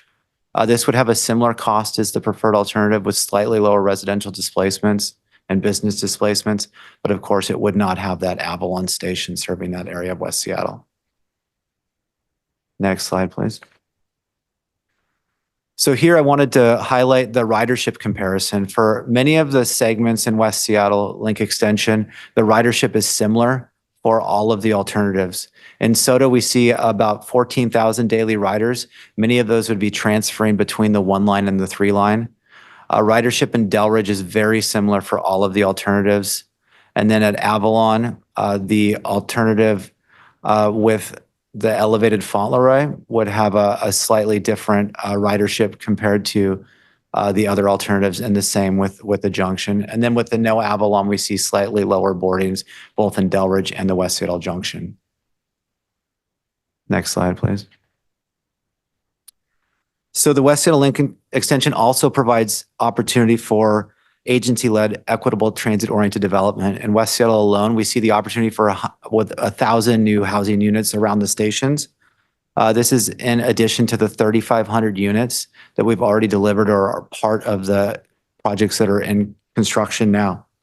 In addition to the agency-led TOD, there'd also be opportunity for community-led TOD around the stations, even increasing the housing around the stations by even more. And on the next few slides, I have some differentiators between the different station locations showing TOD potential. So we start in SoDo, and all of the alternatives in SoDo would have a similar potential for transit-oriented development around the station. We show an industrial commercial TOD potential here with some retail, about 200,000 gross square footage of industrial and about 14,000 of retail based on the current assumptions. Next slide, please. So here at the Delridge station, we do see some differentiation between the station locations, and they're broken up into kind of three key areas. The preferred, which is north of Andover, would have the highest opportunity, or it would have an opportunity for mixed and integrated transit-oriented development with both residential and retail, as well as commercial space. The alternatives with stations at Delridge Way was not studied due to insufficient footprint. So because the station would straddle a roadway, there weren't as many remnant parcels that could be used for transit-oriented development. And then at Dakota Street, which is further south, we'd see the highest potential for residential, given the neighborhood context there. Next slide, please. So this shows the TOD potential at the Avalon station. The preferred alternative shown there, the retain cut station, would have the highest opportunity for transit-oriented development around the station. The elevated station would be second with slight reduction of the TOD. And then Tunnel Avalon would have the lowest percentage or opportunity for TOD. And then next slide, please. So here we show the Alaska Junction station. Again, the Tunnel 41st Avenue West entrance, the preferred, has the highest opportunity for residential transit-oriented development, with the Tunnel 42nd and Tunnel 41st opportunities slightly lower. The elevated Fauntleroy opportunity would have the lowest potential for transit-oriented development. Next slide, please. So this is just a summary of the final EIS preferred alternative, and I just want to hit on a couple of the things that I touched on during the presentation. So from a passenger experience perspective, the preferred alternative would provide direct and convenient bus rail connections at all stations. It provides improved access to California Avenue at Alaska Junction Station. It improves passenger access time at the Avalon Station with that shallow depth retain cut, and at the Delridge Station with a lower guideway height. And good transit integration. It also, all of the alternatives, including the preferred, provide high quality transfer between the link lines at SoDo Station. For ridership access and equitable transit-oriented development potential, we see substantial equitable transit-oriented development and joint development opportunity in Alaska Junction, and opportunity for integrated equitable transit-oriented development at the Delridge Station. We also see opportunity for multimodal access via wide sidewalks and separated bike lanes on Lander Street and adjacent to the SoDo Trail and SoDo Station. The preferred alternative minimizes residential displacements compared to other alternatives, and it minimizes effects to parks and historic resources.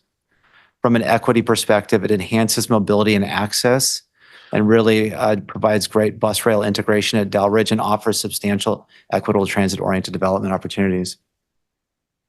Next slide, please. So today, the project to be built for the West Seattle Link Extension resolution is on the next slide. So the project to be built decision, just what does that do? And we talked about this last month. So the action on a project to be built is a step in completing the environmental review phase, and it allows the project to proceed into final design in a timely manner. I know that Terry presented a bit before on this.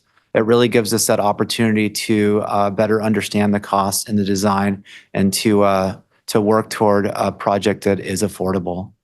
Approving the West Seattle Link Extension project to be built will not negatively impact the agency's ability to advance other projects in the expansion program. And the agency will return to the board in future as design progresses to baseline the project and authorize construction dollars. That's not now. Next slide, please. So the staff recommendation is to select the West Seattle Link Extension final EIS preferred alternative as the project to be built, which would authorize the project to move into final design. The reasons we recommended this is it minimizes many community impacts while enhancing mobility and access for the region, improving passenger experience, and offering substantial equitable transit-oriented development opportunities around the stations. Compared to other alternatives, the preferred alternative has fewer residential displacements, minimizes effects to parks and historical resources, and includes a lower height guideway through Delridge, shallow retain cut Avalon Station, and a tunnel alignment and station in Alaska Junction neighborhood that provides more convenient access to California Avenue. Next slide. So this slide summarizes today's action, which is to select the West Seattle Link Extension final EIS preferred alternative as the project to be built, including the alignment, profile stations, and associated infrastructure to be built between SoDo and West Seattle Junction.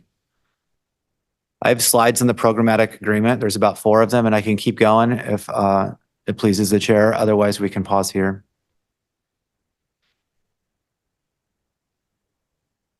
I am Chair Balducci, you're unmuting on mute. myself. I was just saying, let me unmute myself. That's all you missed.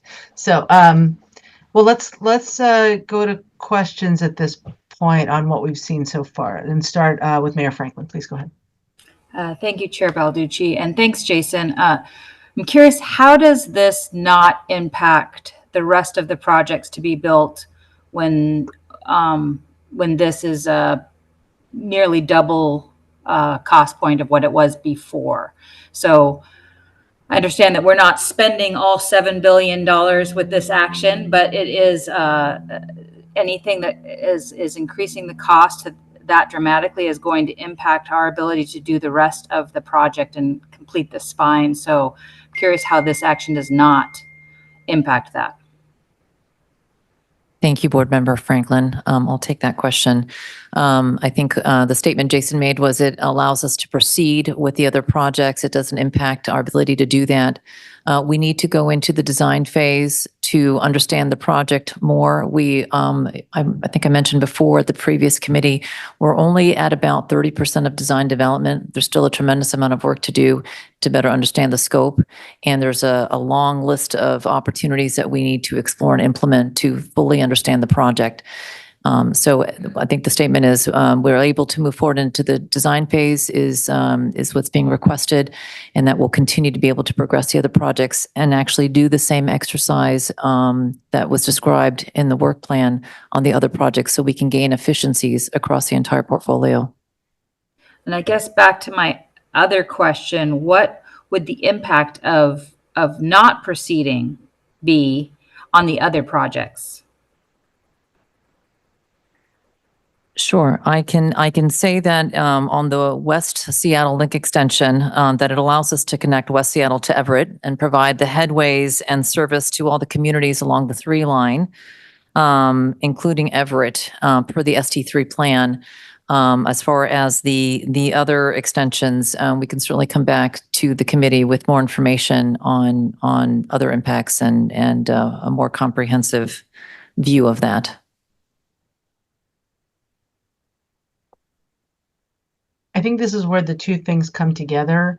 If we understood the work that was going to happen and the decision points before the board, so that, like, how do we retain control, right? This is what the question is basically. How do we make a decision? It's like we're being asked to make a decision today or make a recommendation today so that the board can then free up the staff to do the deeper level of analysis and study and design on a thing. Because until you have a thing, you're not gonna go do the analysis and deeper design on 4 things. You need 1 thing.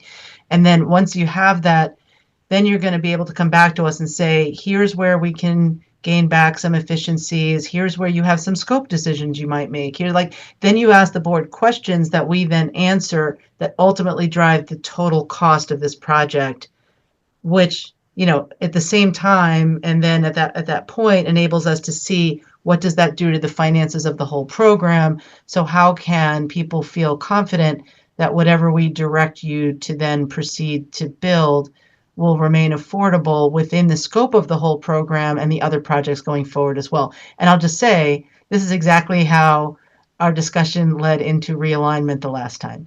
It led into realignment because people wanted to feel, and by people in this case, I mean board members, wanted to feel reassured and confident that we could deliver everything we said we were going to deliver. And instead of making a decision now and then another decision later, and like the last thing anybody wants is that when it comes to the later decision, oh, oopsie, we don't have enough money. Like, and I know that we would never back into that. Like, I know that, but that's how it appears to me when I hear questions like Board Member Franklin's. So please go ahead. I'm sorry, I stepped right in.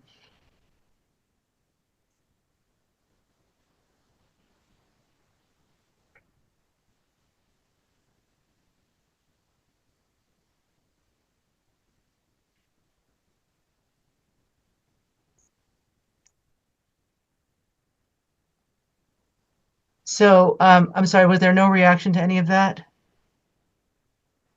Yeah, I'm with Chair Balducci. I'm hoping for staff input because it still feels like I'm voting on a decision to authorize staff to say, yes, we're going to build something that could potentially cost $7 billion, but don't worry, we're not going to let it impact the rest of the system when that's not possible unless we have a full plan. So I need more. So where are those levers? What, like, you went through a lot of, like, there was a slide that showed a lot of our decision points going forward.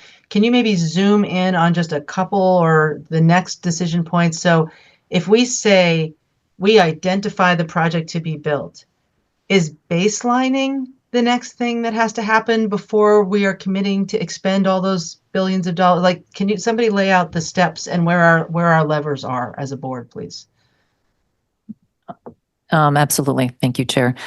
So the next step would be that we come back in early Q1 with some early results on the work plan. And this is going to include what we believe the opportunity of savings is that's been developed to date. It's going to outline the entire benefit. It's going to show you the type of opportunities, the likelihood of the opportunities, and when they'll come to fruition by phase. And I just wanted to also point out, in a previous presentation, we outlined what the drivers of cost growth were previously. So if you recall that chart, the three areas where we still had opportunity to affect, one was scope, another was indirect costs, and the other one was market conditions. And by market conditions, that's making sure that we have maximum competition, so we're driving down markups of our contractors. That was a really significant opportunity. So I bring that back because we'll be looking at opportunities across all of those. And then as we do that, we'll be able to come back with decisions to present to the board. Some of them might be scope refinements. There might be other decisions as well that we discover along the way. And we'll also show you what the pros and cons of those are, as well as the forecasted benefit. So the first pass of that, of presenting that to you, will be in Q1. As we move forward, we are anticipating that the validation phase will take us to about end of summer of 25, early fall. And at that point in time, we'll have a lot of detailed information that we'll bring to the board and also possible decisions. So this will only be an investment at this time to move forward with design dollars. The next significant and the most significant investment on the project will come later on when we get to the construction phase. That is many months away. Can I just ask a really specific question though? What are the board's decision points? I hear you saying you're going to come back and we will make decisions, but what are the decision points? Here are the ones I know. We vote on contracts, we vote on baseline budgets, we vote on annual budgets, and we vote on contracts and expenditures. So I think, and I'm a little out on my ski tips here, that by saying this is the project. We're just identifying the thing. We're not saying go forth and build it. You still have to come back to us to ask us to say go forth and build it. I believe that is actually the baselining. And then at that point, when we take that, that is when we are committing to whatever the big cost is. So if we say at the next board meeting, this is the thing we want to know more about. This is the thing that if we decide later to go forward is going to be the thing we are going forward on. But it's not, but we still have the lever that says baseline it, don't baseline it, or construct, don't construct. Is that fair? That's correct. Okay. Thank you. Go ahead, Board Member Franklin. Thank you. That was part of my question. So thank you, Chair Balducci. What are we then voting on? What does this go forth? How much money are we expending today with this vote? So it's not 7 billion, that comes later. What are we actually voting on today? You're voting on our ability to move forward into the next phase of the project, which is into the design phase. There's no request for dollars today. That'll come later. We are in a procurement. We're moving through the procurement to bring on the designer. At the end of that procurement, we'll bring that back to the board for consideration to bring on the designer, and there would be dollars attached to that. So we're not spending any money today. And before we spend any money on this project, we will vote on it. And by voting on this, we're just allowing staff to study it.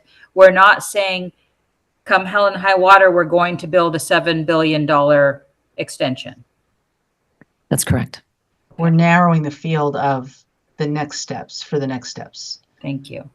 Okay. And I think it would be really great between now and the board meeting if staff were able to kind of lay that out in a staff report format with just as simplistically as possible, sort of what the upcoming steps are and kind of lay them out in time. This is when we expect them to come, and maybe even give us an example of a previous really large project where you could show, the conceptual design or whatever level of design we're at cost this percentage of the project. You know what I mean? Like, so whatever level that we're at, how much you're anticipating will be coming to us next, just to kind of, as much as possible, roadmap the road ahead for us so people feel the control that we have. That's what I'm hearing. I'm hearing the need to know when we are committing ourselves irrevocably.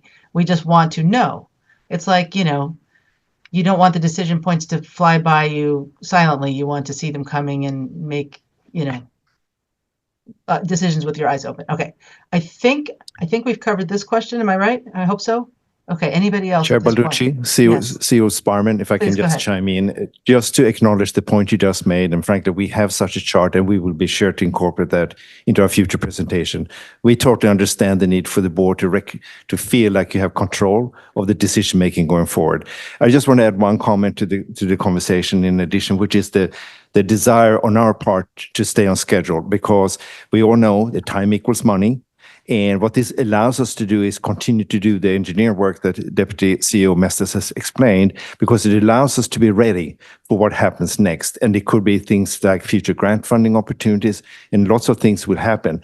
And staying on schedule will allow us to be prepared for that future. Whereas if we back off, then we're trapping ourselves to potentially looking at higher cost later in time. But again, we will make sure that we bring back to the board a full roadmap that shows exactly that you will have lots of different opportunities to chime in long before we make to respond to your concern, Board Member Franklin, long before we ask the board to commit to whatever number of billions this project will cost. You will absolutely have lots of opportunity to affect that. Thanks for hanging there with us for a few minutes. I think that was important for people to understand.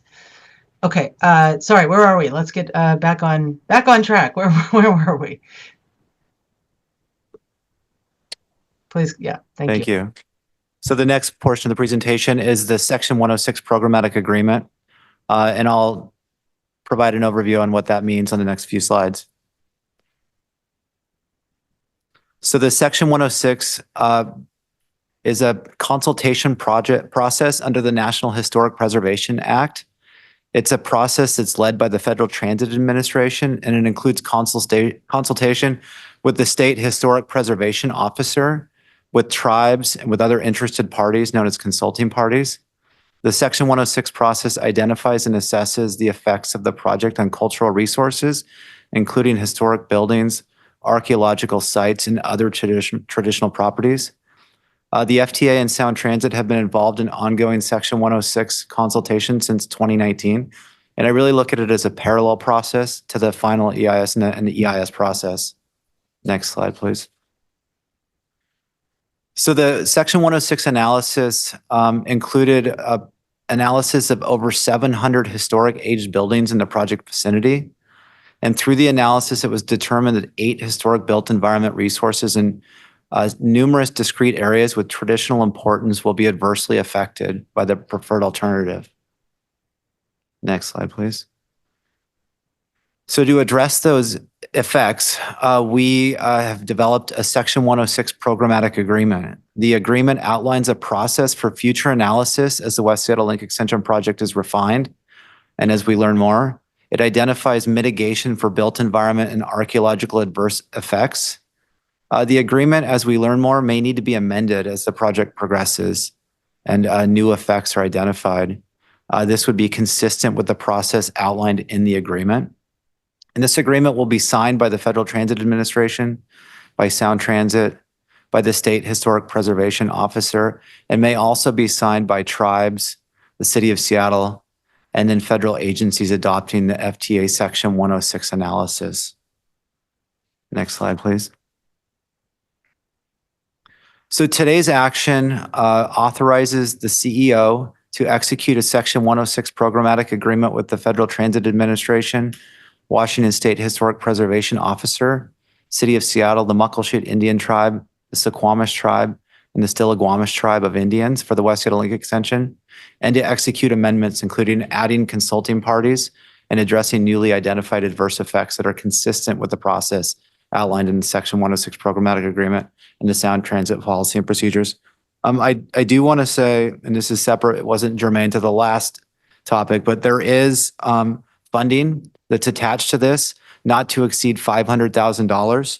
And that would help us identify the resources and create a database and work with the city and the state to understand those. And it would help us implement the programmatic agreement moving forward. And that is the Section 106 process and programmatic agreement. I'll go to the next steps. Thank you. So the next steps shown on the next slide.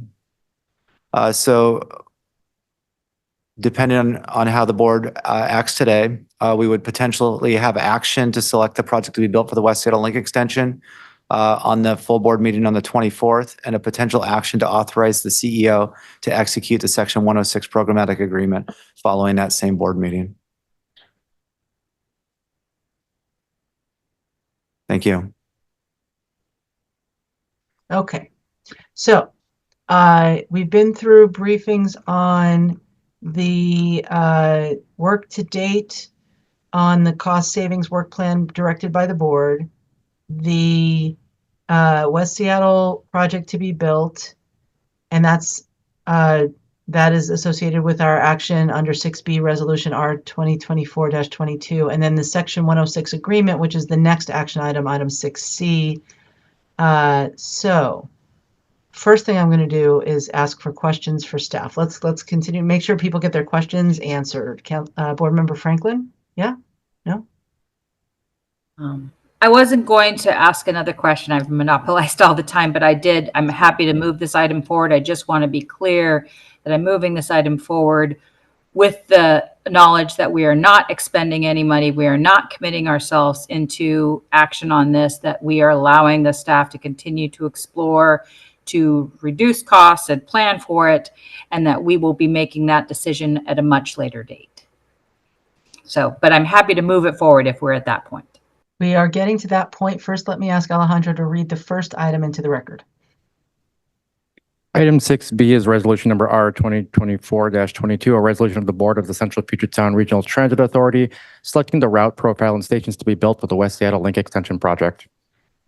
Okay, thank you. It is now before us, and if there's a motion to approve, I would entertain it.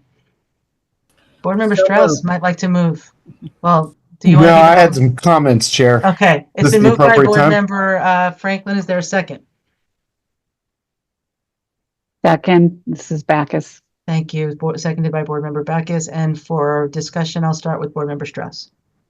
Thank you, Chair. Sorry, I raised my hand a little too early. First, I want to thank Sound Transit staff for the hour and a half that they've spent with me in the last 2 weeks. We have another 30 to 90 minutes scheduled for tomorrow because I still have a number of questions left unanswered and that need to be answered before I can take a final vote at the board.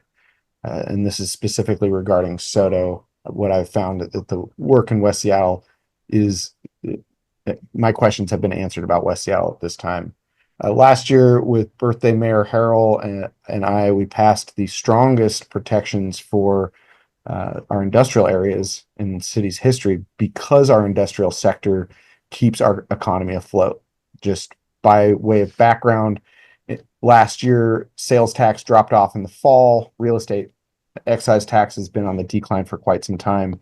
The port and industrial sectors of Seattle and our region's economy have been the only sectors that have outperformed national averages. That's the importance of our industrial zones. Erin Goodman made public comment today. She expressed many of the concerns that I'm asking regarding, and specifically about the issues regarding the 230 kV transmission lines and the long-term, not construction impacts, the long-term impacts of the community and our economic space, our economic strength, excuse me. So I'll be voting in favor today, but it's at this time, it should not be seen as how I'll vote at the full board without these questions being answered. So I do look forward to continuing to meet with Sound Transit staff tomorrow. And I really genuinely want to thank Sound Transit staff for the amount of time that you've spent with me. Josh, we have spent quite a bit of time together. So I am satisfied, and Josh did a great job answering my questions today. So I am satisfied taking an affirmative vote today. I just need colleagues, you to understand that I still have questions to be answered. Thank you. Thank you. I want to also say that I was listening and have been listening to public comment and hearing concerns. So I think the general overarching the statement that is resonating with me the most is we can't make progress or understand the full extent of the costs and cost savings opportunities, the impacts, you know, and the benefits that we're trying to achieve unless we take the next step. And so that's why it's critical to take the next step. To go backwards doesn't get us anywhere. I mean, it's just kind of like the analogy is almost too on the nose, right? However, there are some big questions that remain aside from cost. I am mindful of what we're hearing in the SOTO area about the comments about impacts of a new temporary station. That's the first time I've heard new temporary station. So if that's happening, then I need to know more. I have been hearing quite a lot about the power line and where it has been and where it is going. And then, of course, everybody in all segments of any new alignment are interested to know as much about mitigation as possible. We absolutely can't get too deep into mitigation until we have more design. And so all of this goes hand in hand, but I want to be really clear along with my colleagues that we have an interest in hearing about these mitigations. I've heard the concerns of some of the small businesses further along the alignment in West Seattle and what can be done to either do early acquisitions and help them if they can't be avoided, to avoid acquisitions and, you know, really catastrophic impacts if they can be avoided. Again, this is stuff that we're going to want to learn through the design process. So maybe it'll be worth a discussion at the board about how we make sure that we are being clear collectively the things we want to see back with the early phases of design and what our decision points are going forward on those things, if any. Like sometimes we make a decision and then that's out of our hands, but we need to know what our decision points are. All right, with that, I will add my support for the motion. I think it is high time to move forward. This is not to say that we don't, we are hearing some of the unresolved issues, but this is how we resolve the issues. And so that's why I support this. I want to say just very clearly for the record, for those who are following along with the testimony we've been receiving around these CID and where that station will be, this alignment vote does not include the CID. That is to come, and we will have a presentation on that, I believe, next month, coming soon. And the message has been received, and I've been sharing it as well. It's, high time for us to surface and discuss the findings of the studies that were asked for around the 4th Avenue option, and that is coming. And so, but we're not voting on that today. This alignment is from Soto through West Seattle. So, any further comments before we call for a vote? Hearing none, I'd like to ask, is this a voice vote? Is a voice vote. All those in favor, please signify by saying aye. Aye. Aye. Aye. Any opposed, say nay. I'm not hearing any nays. Any abstentions? All right, the motion passes unanimously. This brings us to item 6C, which is the motion. Oh, well, I'll just ask Alejandro to read it into the record. He'll tell you what it is. Please go ahead. Item 6C is motion number M 2024-62, a motion of the Board of the Central Puget Sound Regional Transit Authority authorizing the Chief Executive Officer to, 1, execute a Section 106 programmatic agreement with the Federal Transit Administration, Washington State Historic Preservation Officer, City of Seattle, the Muckleshoot Indian Tribe, the Suquamish Tribe, and the Stillaguamish Tribe of Indians for the West Seattle Link Extension Project, and 2, to execute amendments including adding consulting parties and addressing newly identified adverse effects that are consistent with processes outlined in the Section 106 programmatic agreement and with sound transit policy and procedures. Thank you very much. So this is the authorization for the Section 106 agreement. Is there a motion to approve? This is Board Member Backus. I move to approve M 2024-62. This is Roscoe. I'll second. Thank you, Board Member Roscoe. And I'll say it again. I say it at least once a meeting. Yes? May I ask if that is with recommendation or simply forwarding? Oh, sorry. With recommendation. With recommendation, yeah. Yes. I assumed that about the last one as well, that we're due past recommendation is, yeah. Thank you. And I was just going to say, as I like to say at least once a meeting, mayors know how to keep meetings going. They always do it. All right. Any comments or questions? We were briefed on this and had some discussion previously, but any final discussion on this item? Seeing none, all those in favor, please signify by saying aye. Aye. Aye. Any opposed, say nay. The motion carries unanimously. All right, now we will move on to Eastlink, which is items 6D, E, F, G. I think, the next 4 items. And I'll call on Randy Harlow, our Eastlink Executive Project Director, to kick off the staff presentation and identify any team members and additional presenters. Welcome. Thank you, Madam Chair and members of the committee. I'm happy to be able to represent the Eastlink team today as we bring a consolidated set of actions forward for your consideration. Next slide, please. As the committee and agency are well aware, we've now had 2 line operations underway since late April of 2024, and we're continuing our work to finish installations across Lake Washington to connect the 2 line to the existing 1 line operations, including installation of the track bridges like the one shown in the photograph on the right of this slide to enable light rail vehicles to cross the Homer Hadley floating bridge. Next slide, please. Today, we're before you with a quick update on project progress, as well as a request for an increase in the baseline budget contingency levels to help us complete that work, some of which is shown here with plinth reconstruction in the left picture and polyurea application in the right picture. Next slide, please.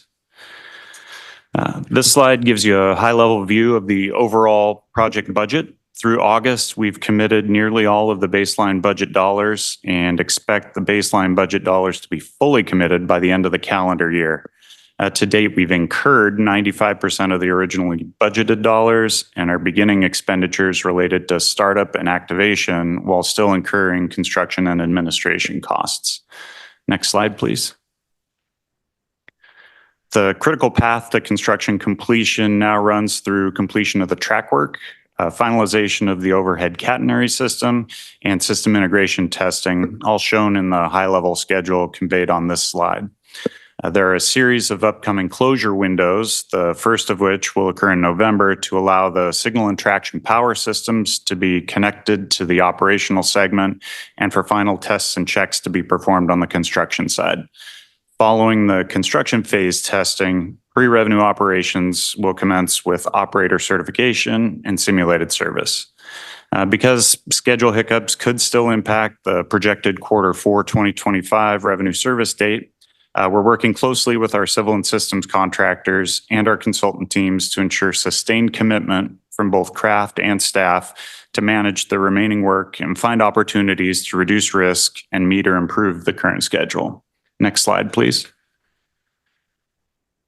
The remaining open project risks are related to critical path repair work and contractor coordination required to resume systems construction and testing. As the team reported this past spring, repairs to the polyurea coating applied on the floating bridge have now been underway for the summer months. And this weather-sensitive coating system is part of our stray electrical current system that helps prevent accelerated corrosion of the bridge rebar. I'm pleased with the progress that the team's made so far to get critical areas finished before the rainy season. There are still several areas that need to be completed. Our testing of the straight current system in the completed areas has so far been encouraging, and we don't anticipate any lingering issues with the system once all of the coating's finished. As I mentioned on the previous slide, connections of the signals and traction power systems at IDS have been planned out over a series of 5 weekends starting next month and spaced intermittently into early March around community events. Our passenger experience and operations teams have been integral in helping schedule those tie-ins to result in the least disruption to our passengers. With those tie-ins completed, system integration testing will become the key remaining activity prior to operator certification and simulated service. Next slide, please. Today's actions reflect the efforts we see in front of us to get across the proverbial finish line. They include 1 resolution, increasing the project baseline budget, and 2 motions to deploy that additional budget to 1, settle a delay claim with our systems contractor, Mass Electric, and 2, to authorize the CEO to allow for adjustment of contract not to exceed amounts using the remaining contingency. The second motion is very similar to board actions in the late stages of the University, Northgate, and Linwood Link extensions that provided critical flexibility to those project teams as each extension approached revenue service. The last action that you see on this slide reflects an increase in the construction administration task order with the Washington State Department of Transportation, likewise to see the project through to completion. This last action is independent of the resolution and the other 2 motions, but we've incorporated into our presentation acknowledging the tight agenda this afternoon. Next slide, please. The next 2 slides provide a graphical representation of the project's current status with respect to its authorized project allocation to date and contractual commitments, as well as today's action. This slide illustrates the financial impact of Resolution R 2024-23. The project currently has an authorized baseline project allocation of $3.68 billion. The magenta box highlights the proposed increase of $80 million to the authorized project allocation to amend the baseline budget. Of the new $3.76 billion baseline budget following the resolution, there'd be a new total of $163.6 million of uncommitted funds. Next slide, please. And this slide illustrates the financial impact of today's resolution and motions. Resolution R 2024-23 is the $80 million budget increase for the East Link Extension project from $3.68 to $3.76 billion. The magenta boxes on the right highlight a multi-phase commitment contingent upon approval of that resolution. Motion M 2024-63 allocates $30 million to the Mass Electric Construction Company contract within the construction phase. And motion M 2024-64 allocates $50 million to increase Eastlink extension contract and/or agreement amounts, impacting multiple budget phases. After these actions, the uncommitted project budget balance would remain at $83.6 million, which, as I alluded to previously, is expected to be committed near the end of the calendar year. Next slide, please. Thank you for your time today. This concludes my purposefully brief presentation this afternoon, and I'll be happy to answer any questions you may have at this time. All right, thank you, Randy. Questions for staff?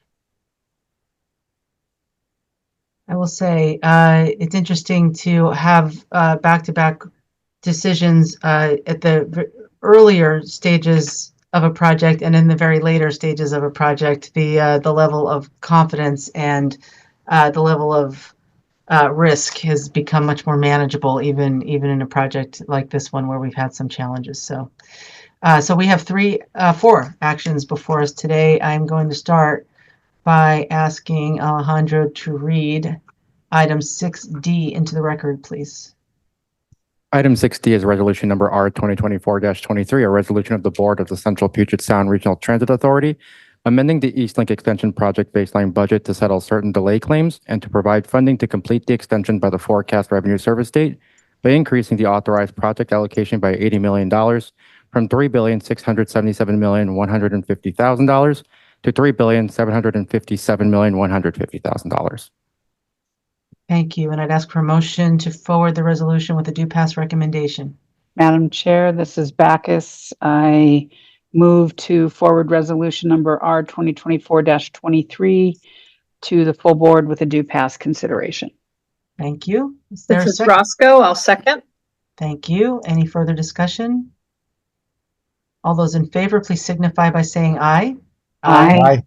Aye. Any opposed, please say nay. All right, motion carries unanimously. Item 6E, Alejandro, would you please read that into the record?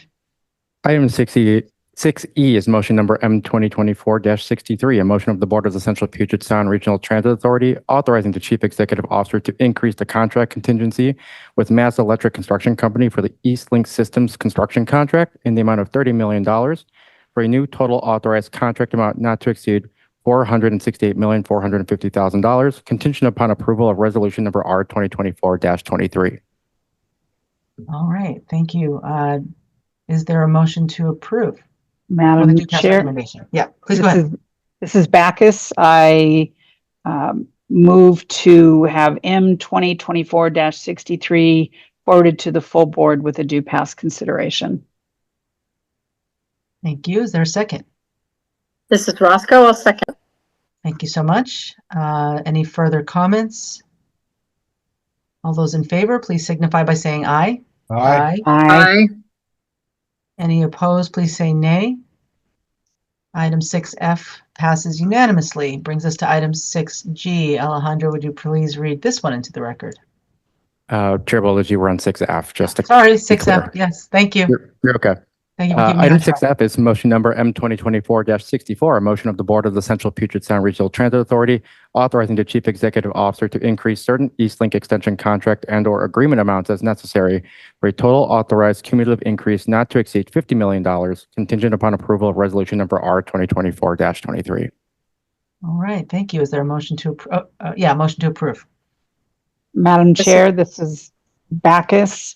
I move to forward motion M 2024-64 to the full board with a due pass consideration. Thank you. Is there a second? This is Roscoe. I'll second. All right, it is before us. Any final comments? Seeing none, all those in favor, please signify by saying aye. Aye. Aye. Any opposed, please say nay. Motion carries unanimously. Now, item 6G. Alejandro, please read into the record.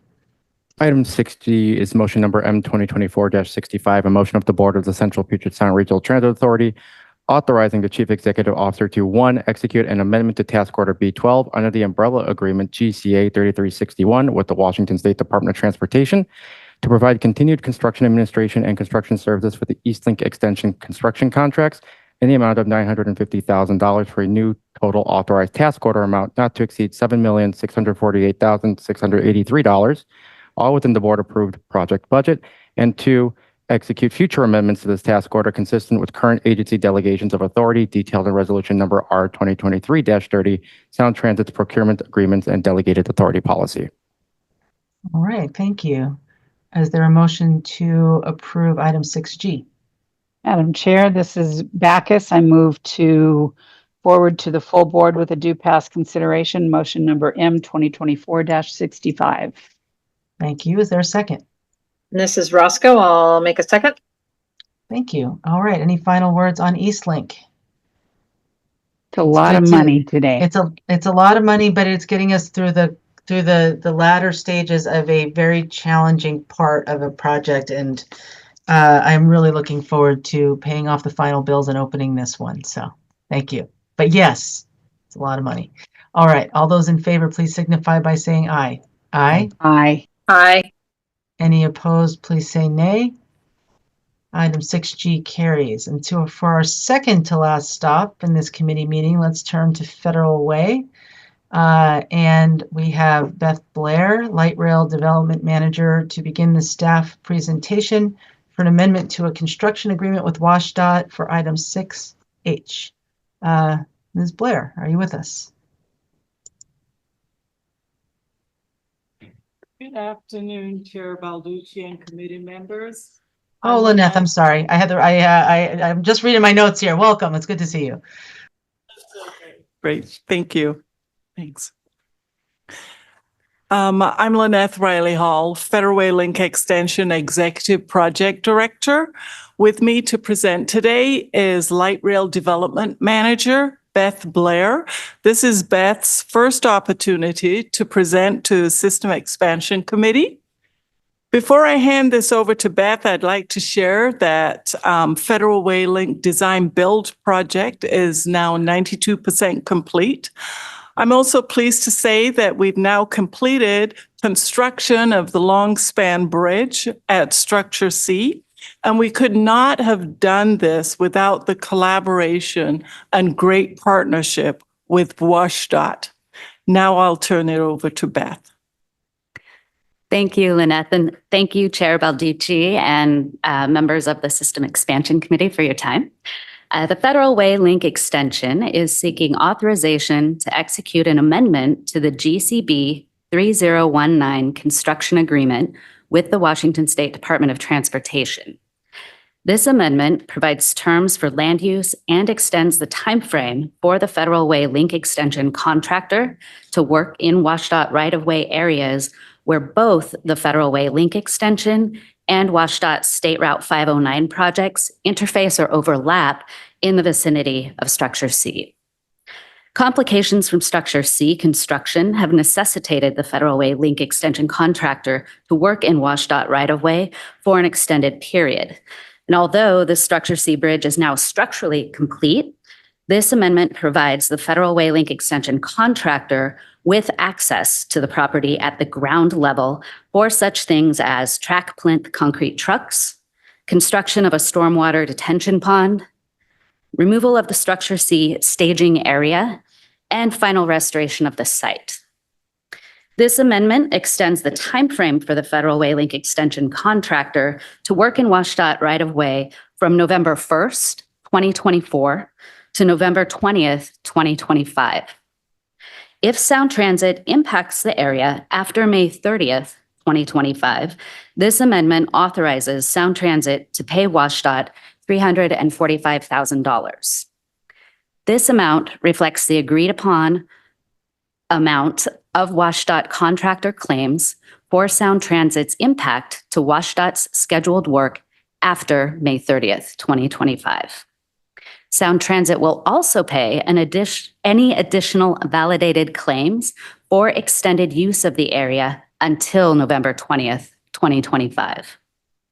This amendment reduces the GCB 3019 agreement amount by $345,000, resulting in an amended estimated agreement value of $45,214,559. And with that, we conclude our presentation and invite questions. Thank you very much. Excellent job. Welcome to the boardroom. Nice to see you here. All right, board members, any questions on this motion? You told us everything we needed to know.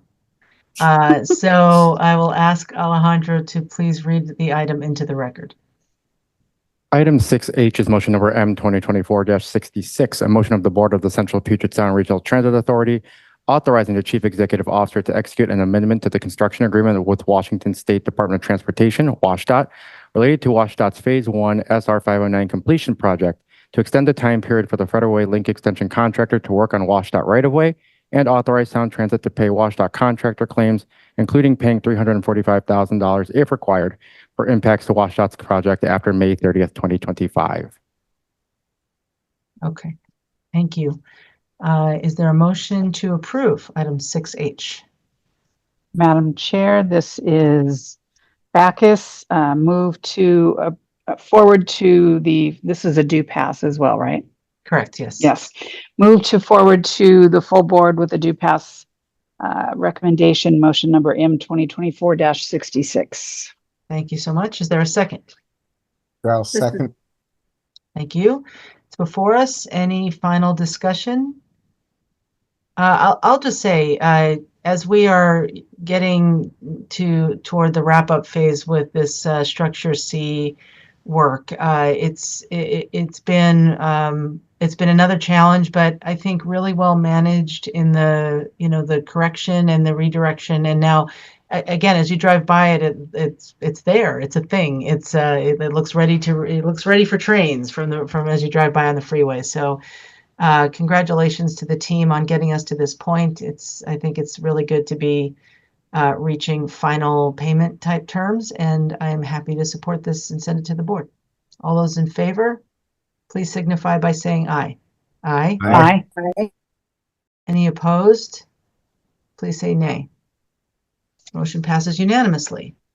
And our last, thank you all both very much. Our last action item for today takes us to Tacoma.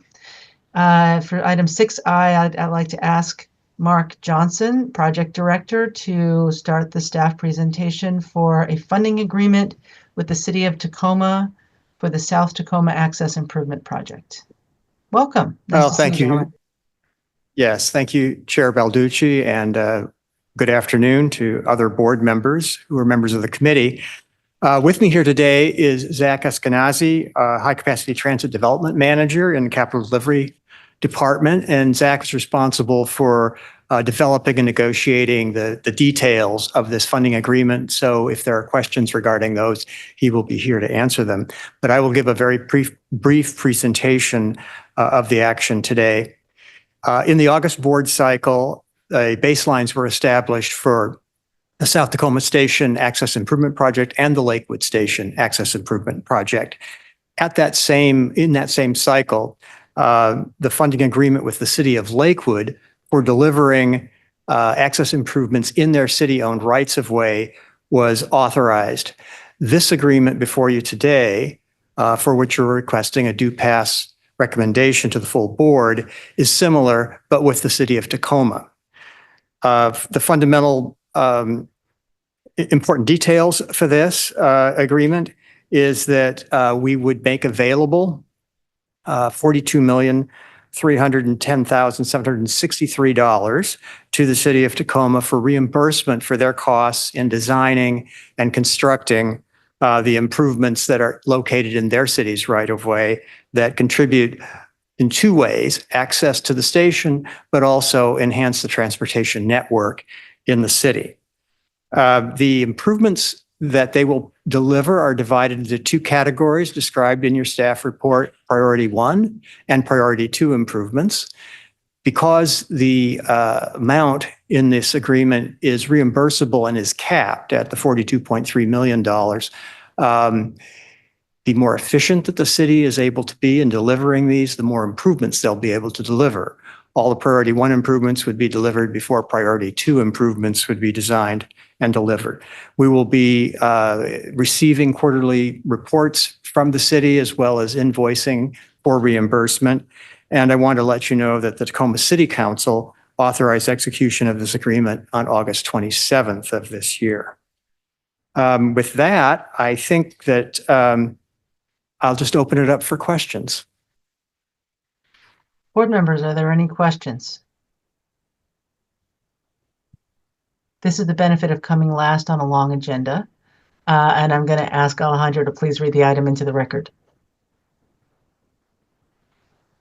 Item 6I is motion number M 2024-67, a motion of the Board of the Central Puget Sound Regional Transit Authority authorizing the Chief Executive Officer to execute a funding agreement with the City of Tacoma for the design and construction of non-motorized improvements that are part of the South Tacoma Station Access Improvements Project in an amount not to exceed $42,310,763. All right, thank you. I'd like to ask for a motion to recommend this to the board with a due pass recommendation. Madam Chair, this is Backus. Move to forward to the full board with a due pass recommendation, motion number M 2024-67. Thank you. Is there a second? This is Roscoe. I'll second. Thank you.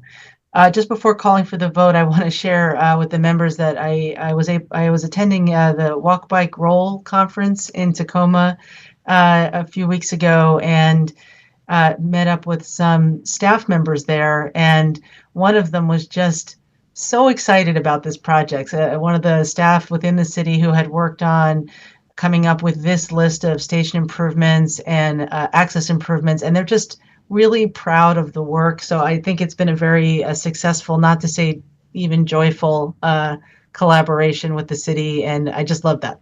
I love that the folks down there feel really good about what we are doing together to provide this kind of infrastructure access to the community. So that was cool. All right, with that, I'd like to call for a vote on the motion. All those in favor of motion M 24-67, please signify by saying aye. Aye. Aye. Any opposed, please say nay. Motion passes unanimously.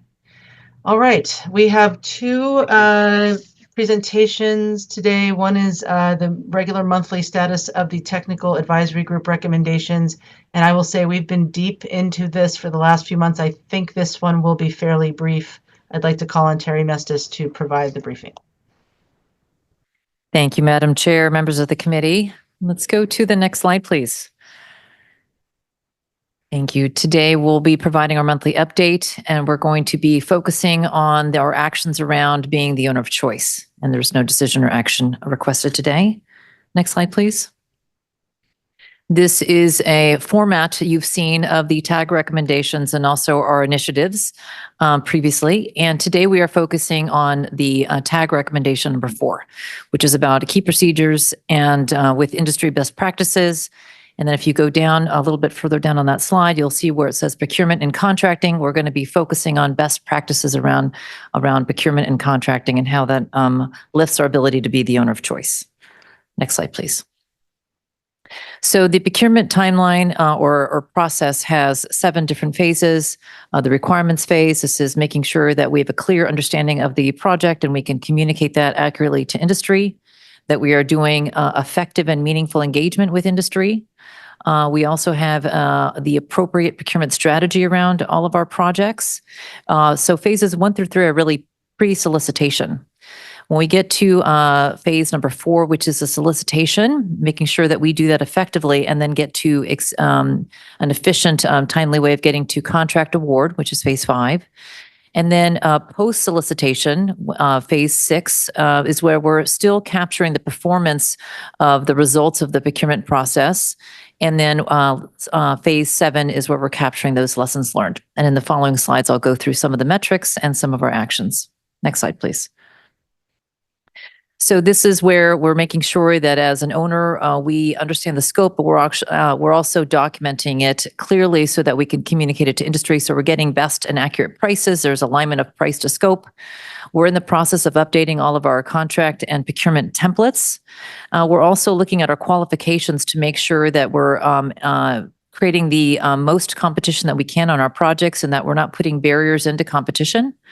And we're also looking at the bundling strategy. This is the contractor's ability to get bonding and it really target their key services through bundling. And then also on the delivery method, making sure that we're selecting the right method for the project. And then there are metrics around that that we will track throughout the program, throughout the portfolio on our ability to complete all of these activities. Let's go to the next slide, please. Industry engagement, which is the next phase here, is really essential. And so to date, you can see there that we've participated in more than 20 industry events. We're going to be tracking the number of outreach events, the number of workshops that we do, engagement with historically underutilized businesses. You can see there's a photo from our Equity and Infrastructure Pledge event where we pledge to provide more prime awards to those historically underutilized businesses. We're also tracking new firms that are attending our outreach events because we want to meaningfully create more capacity in the region to be able to support our work, but also all the other work in the region. Let's go to the next slide, please. So this slide is a couple of quick metrics from a recent event just in September 24th, last month.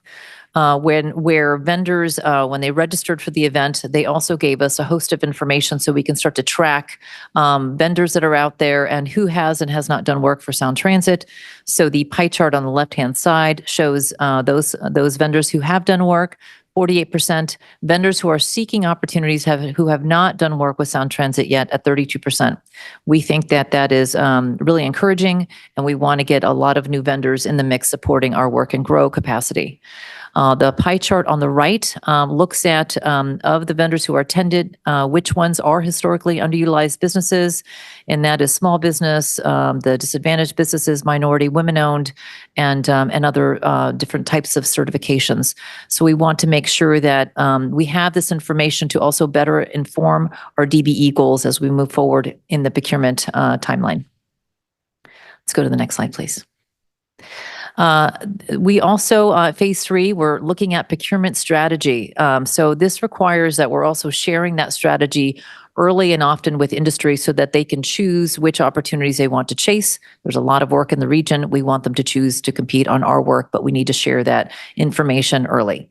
We're also putting out more requests for information, getting feedback from industry on how we plan to procure and how we plan to execute the projects. This is in terms of delivery method, in terms of bundling.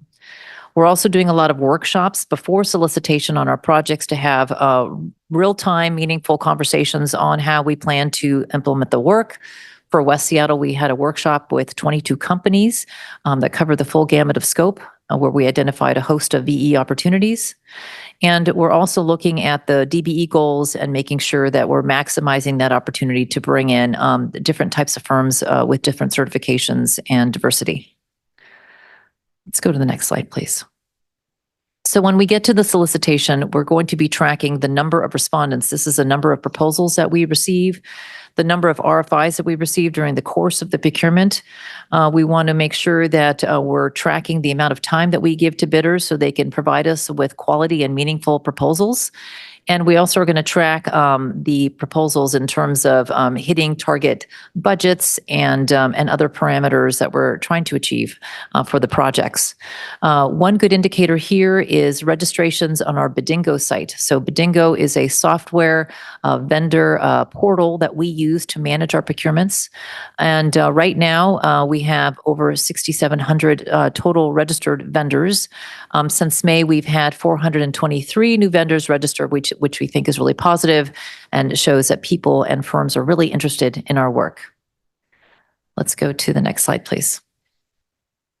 For the next phase, which is contract award, this is where we want to make sure that we are doing the procurement process, during the solicitation, and doing the contract award within the timeline set for the project. So we're going to be tracking the negotiation time. We're going to be tracking the number of protests, for example. We're going to be tracking the awards within the project schedule. So we want to make sure here that we're streamlining our procurement processes and again, really adhering to those schedules for procurement. Next slide, please. The next phase is delivery. And here's where we have a system in place where we're providing all of our vendors with an annual performance review. We're going to be putting this review process in our new project management information system, our new software platform where we're going to manage our projects. This annual performance review is really key to let our vendors know how they're performing and also give them the opportunity to improve performance or leverage things that are going well. We're also going to be holding quarterly roundtables. This is with small business, getting their feedback on how things are going, talking about things like prompt payment. And then we're going to offer annual firm meetings. So in addition to that annual performance review, we can have one-on-one with the firms to get feedback on performance and also how Sound Transit is performing. So we'll be tracking all of that activity. Next slide, please. And the final phase is lessons learned. We recently did a lessons learned on procurement for the Linwood Link project. A lot of good impact or a lot of good output came out of that. One of those was making sure that we have contractor input prior to going out with the solicitation. So we're going to be measuring that we do the lessons learned. We're going to be measuring, making sure that we actually issue these performance reports. There's a final partner performance report that is sent out. We're also going to be measuring the implementation of those lessons learned that are identified and their incorporation into future solicitations. Next slide, please. So that concludes the report as far as the procurement and contracting line item. For the next monthly report, we are proposing that we share with the committee information on our project management information system, the progress that we've made there. Next slide, please. And with that, I'm happy to take any questions that you have. Thank you very much. Appreciate that report, and I'm very much looking forward to the project management information system report. That's an interesting new innovation that I'm looking forward to hearing more about. Members, any other questions or comments for Deputy CEO Mestis? Seeing none, thank you again. And our final report for today is regarding the Ballard Link Extension NEPA scoping. And I'd like to welcome Acting Executive Corridor Director Sandra Fan. Welcome. Thank you for being here with us today. Thank you. Good afternoon, Chair Balducci and members of the System Expansion Committee. I'm Sandra Fan, Acting Executive Corridor Director for Central Corridor Projects and Planning, including the Ballard Link Extension. Next slide, please. I'm here to share information regarding the upcoming NEPA scoping process for the Ballard Link Extension. Next slide. So first, to highlight a few upcoming milestones for the Ballard Link Extension, we had previously shared that the Ballard Link Extension scoping period would be starting on October 7th. And in our recent coordination with FTA over the last week, we learned that the notice of intent required to formally start scoping has been slightly delayed. We do anticipate it will begin very soon, kicking off a 45-day public comment period that will conclude in late November. As soon as we have a set schedule, we'll communicate this to the board and as well as to the public. And then we'll return in December to provide an update on the feedback we hear during the public scoping process. Next slide, please. So just a quick reminder, funding for Ballard Link Extension was approved by voters as part of ST3. The project will add about 8 miles of light rail service, including a new light rail only downtown tunnel that will increase overall system capacity. And the project includes 9 new stations from the CID to Ballard. Next slide. We're in planning right now, shown in green. And after we complete the planning process, we'll move into final design and construction with the goal of starting service in 2039. Next slide, please. We've engaged with the public throughout the planning phase to date, which began in 2017 with alternatives development, followed by the start of environmental review. Next slide. We conducted alternatives development from 2018 to 2019, and we kicked off this whole process with an early scoping period where we solicited ideas from the community on where the route should go and where stations should be located along the corridor. Between 2018 and 2019, we engaged with neighborhood forums, a stakeholder advisory group, and elected leadership group, where we went through a process of evaluating a broad range of alternatives and narrowing them down to a smaller set. And in 2019, we held a public scoping period to solicit comments on what should be studied in the environmental review phase. And following the scoping period, the board identified the preferred alternatives and other alternatives to study in an environmental impact statement. Next slide, please. We then began environmental review, and in 2022, we published the combined West Seattle and Ballard Link Extensions draft EIS and held a 90-day formal public comment period. Following this comment period, the board identified the preferred alternatives for the West Seattle Link Extension and requested further studies on the Ballard Link Extension. After further studies and community engagement, the board modified the preferred alternative in March and July of 2023, incorporating new alternatives and project refinements for the Ballard Link Extension. Next slide. So to explain why we are scoping again, next year we plan to publish a new Ballard Link Extension draft EIS that builds upon all the previous combined work that was done as part of the West Seattle Ballard Link Extension draft EIS with new alternatives and project refinements that were identified by the board in March and July of 2023. And scoping is the first step of the process to collect public feedback. However, it's very important to emphasize that we're not starting over on this project. And in fact, we have been collecting public input on the project since planning began in 2017. And all past comments that have been collected through this process will be carried forward in the new Ballard Link Extension draft EIS. Next slide, please. And from this point, we expect environmental review to continue through 2026. Following scoping, we plan to publish the Ballard Link Extension draft EIS in 2025, which will be followed by another public comment period and an opportunity for the board to confirm or modify the preferred alternatives. We will then move into in preparation for a final EIS and plan to publish that document in 2026. And that would be followed by board selection of a project to be built and issuance of a federal record of decision, which would then conclude the planning process for Ballard Link Extension. Next slide, please. So just as a reminder, an environmental impact statement is required by the National Environmental Policy Act, or NEPA, as well as the State Environmental Policy Act, or SEPA, that analyzes the potential impacts of a project on the natural and built environment. The document will help Sound Transit, FTA, agency partners, and the public understand the effects of the project on the environment in order to inform decision-making on the project. Next slide, please. So this scoping period is an opportunity to collect feedback on the project purpose and need, potential impacts, or potential topics or issues to be studied that are of particular interest to the public, and the project alternatives to be included in the draft EIS. Next slide, please. So a wide range of topics are studied in an EIS, which altogether helps the public gain an understanding of the project's benefits and potential impacts. I'm sorry, but would you mind backing up? Thank you. And so I won't go through this in detail, but just want to highlight again, I think you saw this earlier, transportation, natural environment, and built environment are some of the broad categories that are evaluated in the EIS. And I also want to point out that we do look at all these topics through an environmental justice lens. Next slide, please.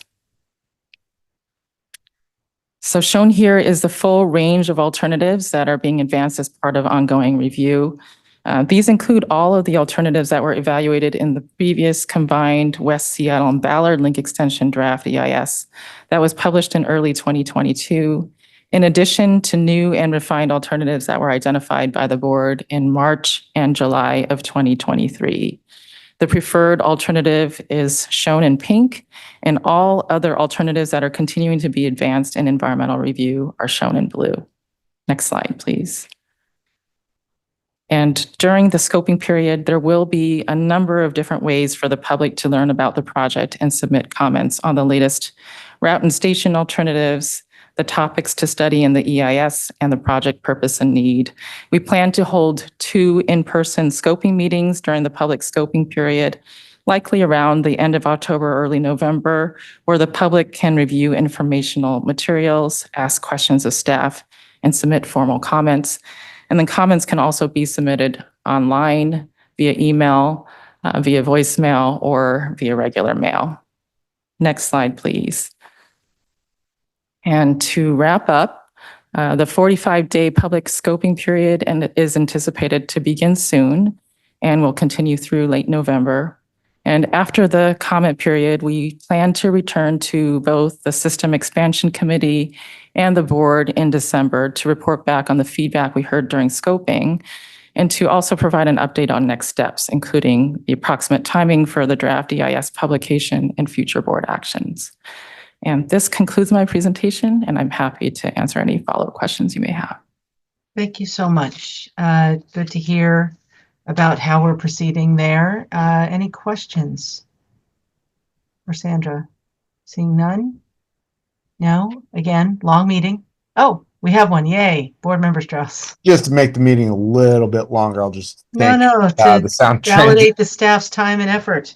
Well, yeah, and they spend even more time with me off camera talking about this and meeting about this. So I just want to thank you for your time you've spent with me, bringing me up to speed.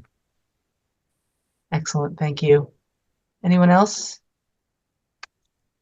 All right. We appreciate the update. We look forward to the progress on this project and Ballard Link. We have been all over the system today, but we have reached the end of our agenda and there's no executive session. Does anyone have any additional business they would like to bring forward? Board Member Strauss, is that additional business or a stray hand? Yeah, sometimes they automatically reduce an old hand. Okay. All right. Our next System Expansion Committee meeting is scheduled for Thursday, November 14th from 1:30 to 4 o'clock. It will be hybrid in the Ruth Fisher Boardroom as well as via Zoom. I look forward to seeing you all then, and this meeting is adjourned. Thanks, everyone.